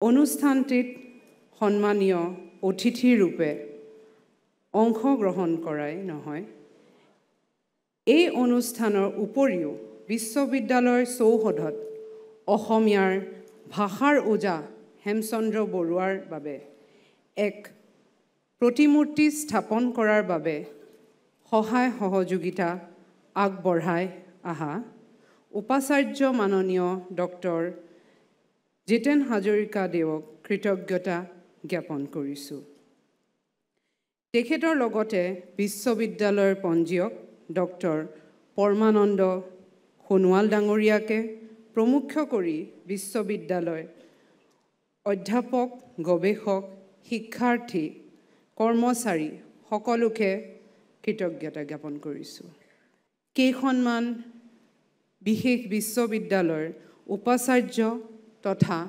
মাজুলীৰ কেইবাখনো সত্ৰৰ সত্ৰাধিকাৰ মহাপ্ৰভুসকল ইয়াতে উপস্থিত আছে সকলোকে স্বাধীন প্ৰতিদিন গোষ্ঠীৰ হৈ শ্ৰদ্ধাৰ প্ৰণাম আৰু কৃতজ্ঞতা জনাইছোঁ আজিৰ এই অনুষ্ঠানত বিভিন্ন জাতি জনগোষ্ঠী দল সংগঠনৰ নেতৃবৰ্গ উপস্থিত আছে স্বাধীন প্ৰতিদিন গোষ্ঠীৰ ডিব্ৰুগড় সংস্কৰণকে মাইলৰ খুঁটি ৰূপে প্ৰতিষ্ঠিত কৰা সহযোগিতা আগবঢ়োৱা সকলো ইয়াতে স্বনামধন্য ৰাইজ বিতৰক হকাৰ আমাৰ ৰিডাৰসকল সকলোকে সাংবাদিকসকলকো ধৰি সকলোকে কৃতজ্ঞতা জ্ঞাপন কৰিছোঁ তদুপৰি আজি উত্তৰ পূৰ্বৰ বিভিন্ন ক্ষেত্ৰৰ পৰা ক্ৰীড়া সাহিত্য সমাজ সংস্কৃতি ক্ষেত্ৰৰ বৰঙণি আগবঢ়োৱা যিসকল অনুষ্ঠানত সন্মান লাভ কৰিছে সকলোকে অভিনন্দন জ্ঞাপন কৰিছোঁ আমাৰ মাজত আছে স্বাধীন প্ৰতিদিন গোষ্ঠীৰ মাৰ্গদৰ্শক তথা আমাৰ পিতৃদেউ অসমীয়া প্ৰতিদিনৰ সম্পাদক শ্ৰদ্ধাৰ জয়ন্ত বৰুৱা ডাঙৰীয়া তেখেতসকলকো মই শ্ৰদ্ধাৰ প্ৰণাম আৰু কৃতজ্ঞতা জ্ঞাপন কৰিছোঁ এই অনুষ্ঠানৰ আগধৰ্তা জনপ্ৰিয় অভিনেতা কপিল বৰা ডাঙৰীয়া আৰু জনপ্ৰিয় অভিনেত্ৰী নিশিতা গোস্বামী ডাঙৰীয়ানীকো মই কৃতজ্ঞতা জ্ঞাপন কৰিছোঁ আৰু এই অনুষ্ঠানটো সফলে সুন্দৰকৈ কাৰিকৰী দিশটোত সকলোৱে সহযোগিতা আগবঢ়োৱাৰ বাবে স্বাধীন প্ৰতিদিন গোষ্ঠীৰ সকলো কৰ্মকৰ্তাকে ধন্যবাদ জ্ঞাপন কৰিছোঁ আৰু কৃতজ্ঞতা জ্ঞাপন কৰিছোঁ শেষত আমাৰ sponsors Star Cement Oil India Everyday Masala State Bank of India Assam Tea Board Bhogali Jolpan outdoor partner Priya Communication RD Advertising and SP Enterprise VLCC আৰু জ্যোতিষ ক্ৰিয়েশ্যনকে সকলোকে কৃতজ্ঞতা জ্ঞাপন কৰিছোঁ ধন্যবাদ Star Cement presents Protidin Time Achiever Awards 2024 powered by Oil India Limited in association with Everyday Masala co-sponsor State Bank of India T-Board India Bhogali Jolpan Auto Partners Priya Communications RD Advertising and SP Enterprise Achievers Award 2024 স্বাধীন প্ৰতিদিন গোষ্ঠীৰ বিশেষ অনুষ্ঠানত আপোনালোকৰ উপস্থিতি আৰু সুন্দৰ সহযোগিতাই আমাক উৎসাহিত কৰিছে আপোনালোকৰ এই উৎসাহ আৰু আশীৰ্বাদ আমাৰ বাবে পৰম প্ৰাপ্তি আপোনালোক সকলোকে আন্তৰিক ধন্যবাদ জনাই এই বিশেষ অনুষ্ঠানৰ পৰা আমি দুয়ো আজিলৈ বিদায় মাগিছোঁ নমস্কাৰ